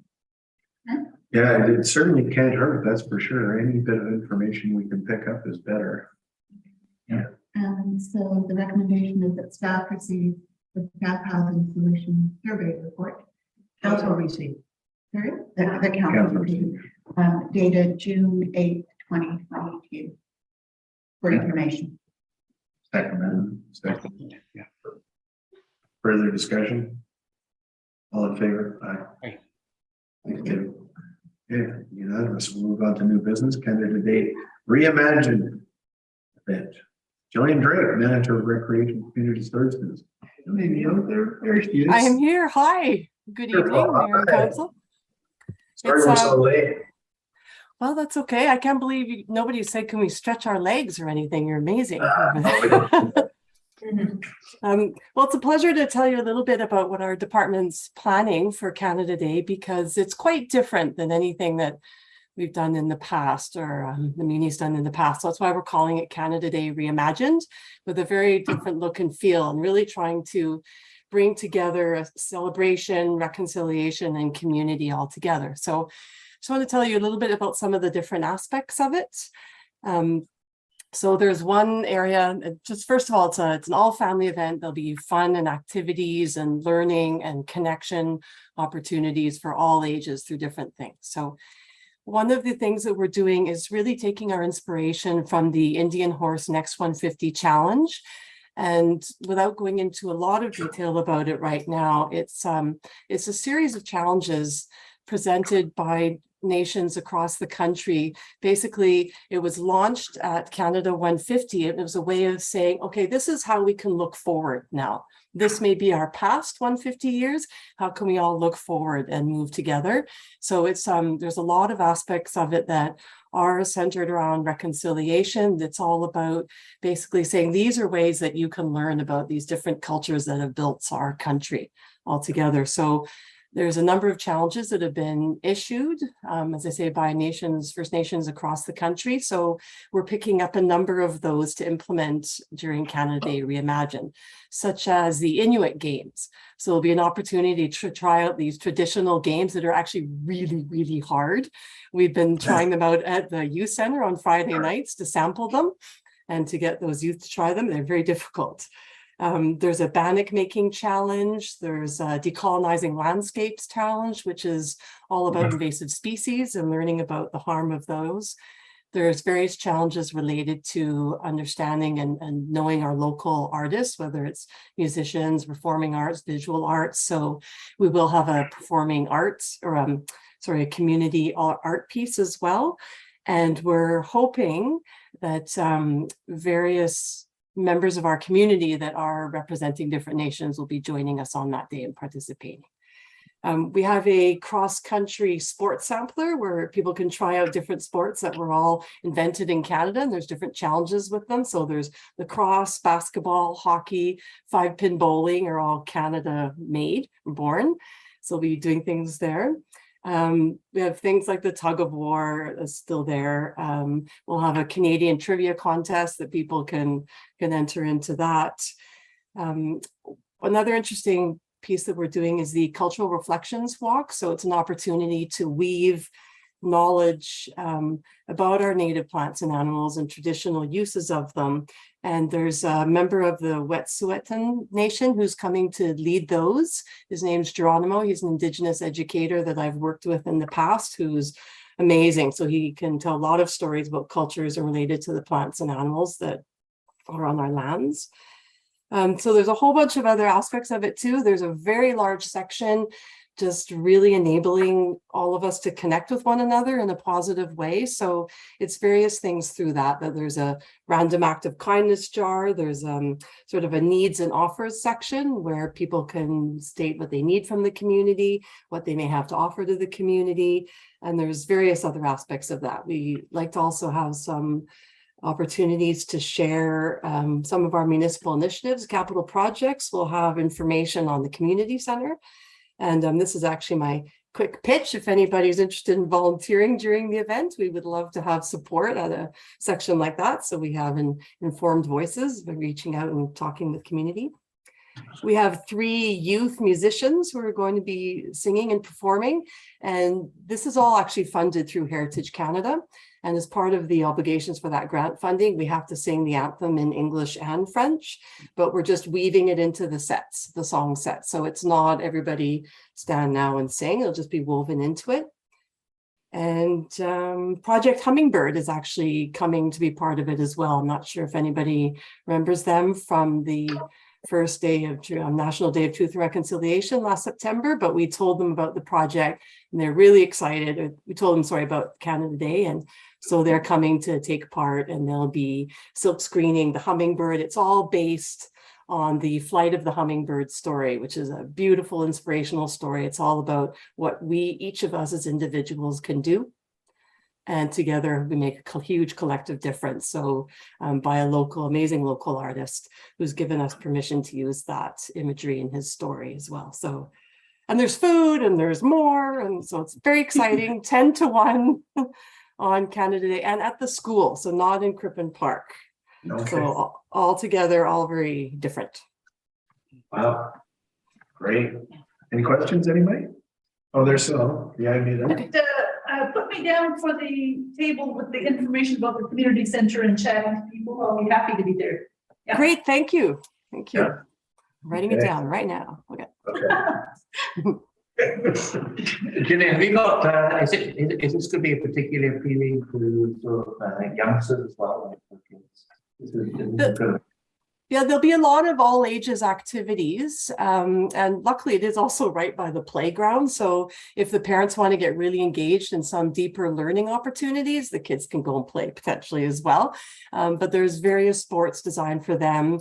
We've also made a giant Jenga, the type that are sort of built on the floor, but it's ecosystem Jenga. So each board is actually a component of our local ecosystems. It's different plants and animals from our ecosystem. And it's essentially, well, you get the message, right? Pull too many pieces out of the ecosystem and it collapses. So there'll be lots of things for all ages to do. We'll also have face painting and other kinds of crafts and things. Yeah. So. Sounds like fun. Looking forward to it. Great. Anybody else? All right. Thank you very much, Gillian. Okay, you're welcome. Thank you. Right. Take care. Bye-bye. Bye. Right. We'll move right on to CEO update. Leah Mather. Thank you, Mayor. I'll try to keep it brief. Couple things. One, just that the fire hall project is nearing completion. And we are targeting the end of June, beginning of July for the building completion. And that would enable us to start moving equipment and furniture and things like that into the building. The exterior of the building won't be complete at that point in time. There'll still likely be some paving and landscaping and still the completion of the heritage fire truck structure and Douglas for cookie element. So that is still to go or still to come. And then also wanted to just give a brief update on a meeting that I had with Councillor Nicholson with a fellow named Brody Guy, who is the new CEO of the Island Coastal Economic Trust, ICT. And so it was a really informative meeting. He's fairly new to the post and he's bringing lots of new energy and ideas, and he's got a great background of experience working in this space for a couple of decades at least. And he did previously work with the Northern Development Initiative Trust, which is an excellent trust model that is proven to be very sustainable and very successful. And so I think that Brody is looking to that model to bring to the ICE-T model. And so He is building a case for amending the ICE-T funding delivery model and shifting gears. And in order to do that successfully, he would also need a significant injection of new funds from the province. And so building support where he can. And was keen to hear from us and what we would be interested in through the trust, through the ICE-T program. So we'll keep you posted with that, but we'll likely, lend our support where applicable. And I'm not sure, Councillor Nicholson, if you wanted to add anything more. Well, if you recall, we have asked in the past of ICE-T that we be eligible, and we were granted a one-time permission for a specific program it was a COVID-related program. We found out in the conversation why we were granted eligibility, and apparently that program will have another intake. So it's something we should be watching for. It's likely to be modest, that particular program. The other thing that we had asked for in the past, not just eligibility for programs, but for a redrawing of their boundaries to actually include us rather than just giving us these one-off permissions. And he was open to having that conversation. The actual inclusion is something that would require an order in council currently. So not something he has decision-making authority over, but he encouraged us to keep having the conversation on that. Good, excellent. Yeah, good conversation, but Good. an hour long as well, so not just a quick chat. Very good. And that's it for my update. Okay, thank you. So an update to Council on Metro Vancouver business, Metro Vancouver Director David Hawking. Thank you, Gary. I think one really interesting new piece of work. I think some of you probably are familiar with those little booklets that Metro Vancouver produces on invasive species. They're really valuable. There are now 20 of them. In the work we did in our community last year on removing some invasive species, we used them. They tell you, what the problems are with this plant, and then, how do you remove it so you're not leaving roots and seeds behind and so on, and you need any safety gear and stuff like that. So the three new ones, and let me just go to my page here. The three new ones are garlic mustard, poison hemlock, and spurged laurel. Now, I don't know, I'd have to ask Bonnie whether we have garlic mustard and poison hemlock, but we certainly have spurged laurel. It's that plant that, it's like a wild Daphne, and some of you know it as a Daphne, and I've seen it all over the place. And I didn't know there's some serious problems with this. It's highly toxic to both humans. I'm just reading now, to both humans and animals. Poisoning can occur through skin contact, breathing in sap droplets, and ingesting any part of the plant. As few as 2 to 3 berries can fatally poison a child. Spurged laurel can spread quickly and compete with native plants in woodland ecosystems, and I've seen it around a lot on Bowen. In protective gear, you're supposed to use gloves and goggles and a face shield to get rid of it. So anyway, all you have to do to find out, there's 20 of these, they're really useful documents. Just Google invasive species Metro Vancouver and you'll see little PDFs of all of them, and have a look about spurged laurel. You'll be surprised. You'll recognize it when you see the pictures. And that's it for me for now. Thanks. Thanks, Steve. Update to Council on Island Trust business, Island Trust Municipal Trustees, Beth and Gail. Sure, I'll just say, if you look at 12.4 in the agenda, that's Trust Council agenda is posted there. And just to let people know, we've got a Trust Council meeting coming up in June, and that'll be all electronic. And on the Tuesday evening, will be public comments, so people can sign up and give their public comments to Trust Council if they like. But it's a big agenda, because it'll be where we'll see again the updates to the trust policy statement, which affects our official community plan, and coming forward. And maybe at some point we want to think about whether we want to put something about motorized vehicles on Crown land into the truck policy statement, because that would make things clearer. I don't know, can't remember if we suggested that already, but anyway, I won't go on. I'll just say hopefully the governance report will be discussed at council, and there's a number of intriguing motions from trustees about these different things. All right, thanks, Ellen. Michael? Yeah, echo that, frankly, we're at it for 3 days, and it is, I have just actually just got hold of the package, it came out recently, and the other events here have actually taken priority, so I think councillor passes it, maybe we'll see what comes out of the 3 days. It will be intriguing, and there are some interesting motions, which I haven't even had a chance to surprise me. I haven't even had a chance to see them. So more to follow. June 21st to 23rd, and the agenda is all up online and everything. Thank you. Okay, thank you. And we'll move on to update the council on Metro Vancouver Regional Parks Committee meetings. Councillor Nichols, thank you. We met on the 8th of this month on the agenda packages in your agenda. A couple of things to draw your attention to. Probably the most important is the alternative transportation study, part 2. Metro Parks has been dealing with congestion problems at many of its parks, and they've been trying to figure out essentially how to get people to their parks without cars. So parks without parking is what they're aiming for. The report itself, so it's part 2, part 1 earlier in the year.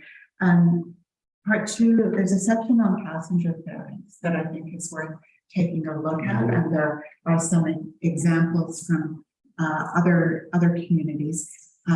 It's in this report, which was begun a while back, in part in response to the congestion at Belcarra. So what they were trying to figure out was a connection between Belcarra and Deep Cove. So to get people from the North Shore over to Belcarra and the other way around. And there was a really interesting sort of, the waterways moment where, the penny dropped and people thought, yes, those are important ways of getting around. And some folks said, yes, they used to have those little boats. And so what were they called? So nobody came up with the name of the Sannies, but just this little moment where people who don't think about ferries every day of their lives were suddenly thinking about ferries and what impact that might have on passenger ferries and what impact that might have on getting to parks. So they identified 4 pilot projects that they've used to manage capacity at the parks.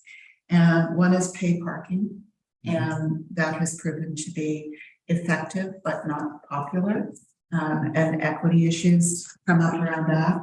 Second is shuttles, having a park and shuttle to get to your park, and that hasn't worked very well at all in the parks where it's being used. A reservation system, I think the verdict is out on that one. And then the 4th is real-time parking information. And I can roll up what that means is that they send out messages on Twitter saying, our park is full, don't come here, go to this other park. So actively trying to manage the capacity at different parks, because in some instances, it's just kind of out of line. And to put some numbers to that, I think I've got these numbers correct. Belcarra, 1.3 million visitors in a year, as compared to, say, Crippen, which I'm remembering correctly, is around 400, 350. Many of them are Bowen Islanders going to and from and crossing through Crippen borders. Anyway, it's a really interesting report. It's well worth taking a look at. And I'll stop there. Thank you. Thank you very much. Update to council on Translate Mayor's Council meetings, Councillor Allison Morris. So there's an agenda item 12.6, which is about bus riders returning in the information sections. And then the last meeting was on May 26th. And that's when I mentioned that we got the report on transit service performance and recovery. And it was interesting, some areas were recovering faster than others. And so it's all there. We can send you the link to the agenda and the PowerPoint presentation, or you can find it on the Catholic website. Thank you, Alison. 11.7 is to move to a closed council meeting. The recommendation is council move to a closed council meeting immediately following the regular council meeting discussed in section 90. Section 1A and L of the community charter. I will move that. Are we gonna extend time again? I just don't have to. Yeah, so.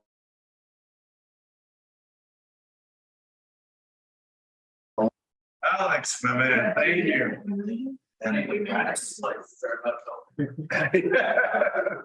And this meeting is adjourned. And what's the plan? Did we actually vote on the motion? Hope wants to know. I'm sorry, I missed it. Yeah, we did. Okay. That's all. Yes. No, all good. Everyone's in agreement. That's fine. Did we? Have you been on the adjournment or? No.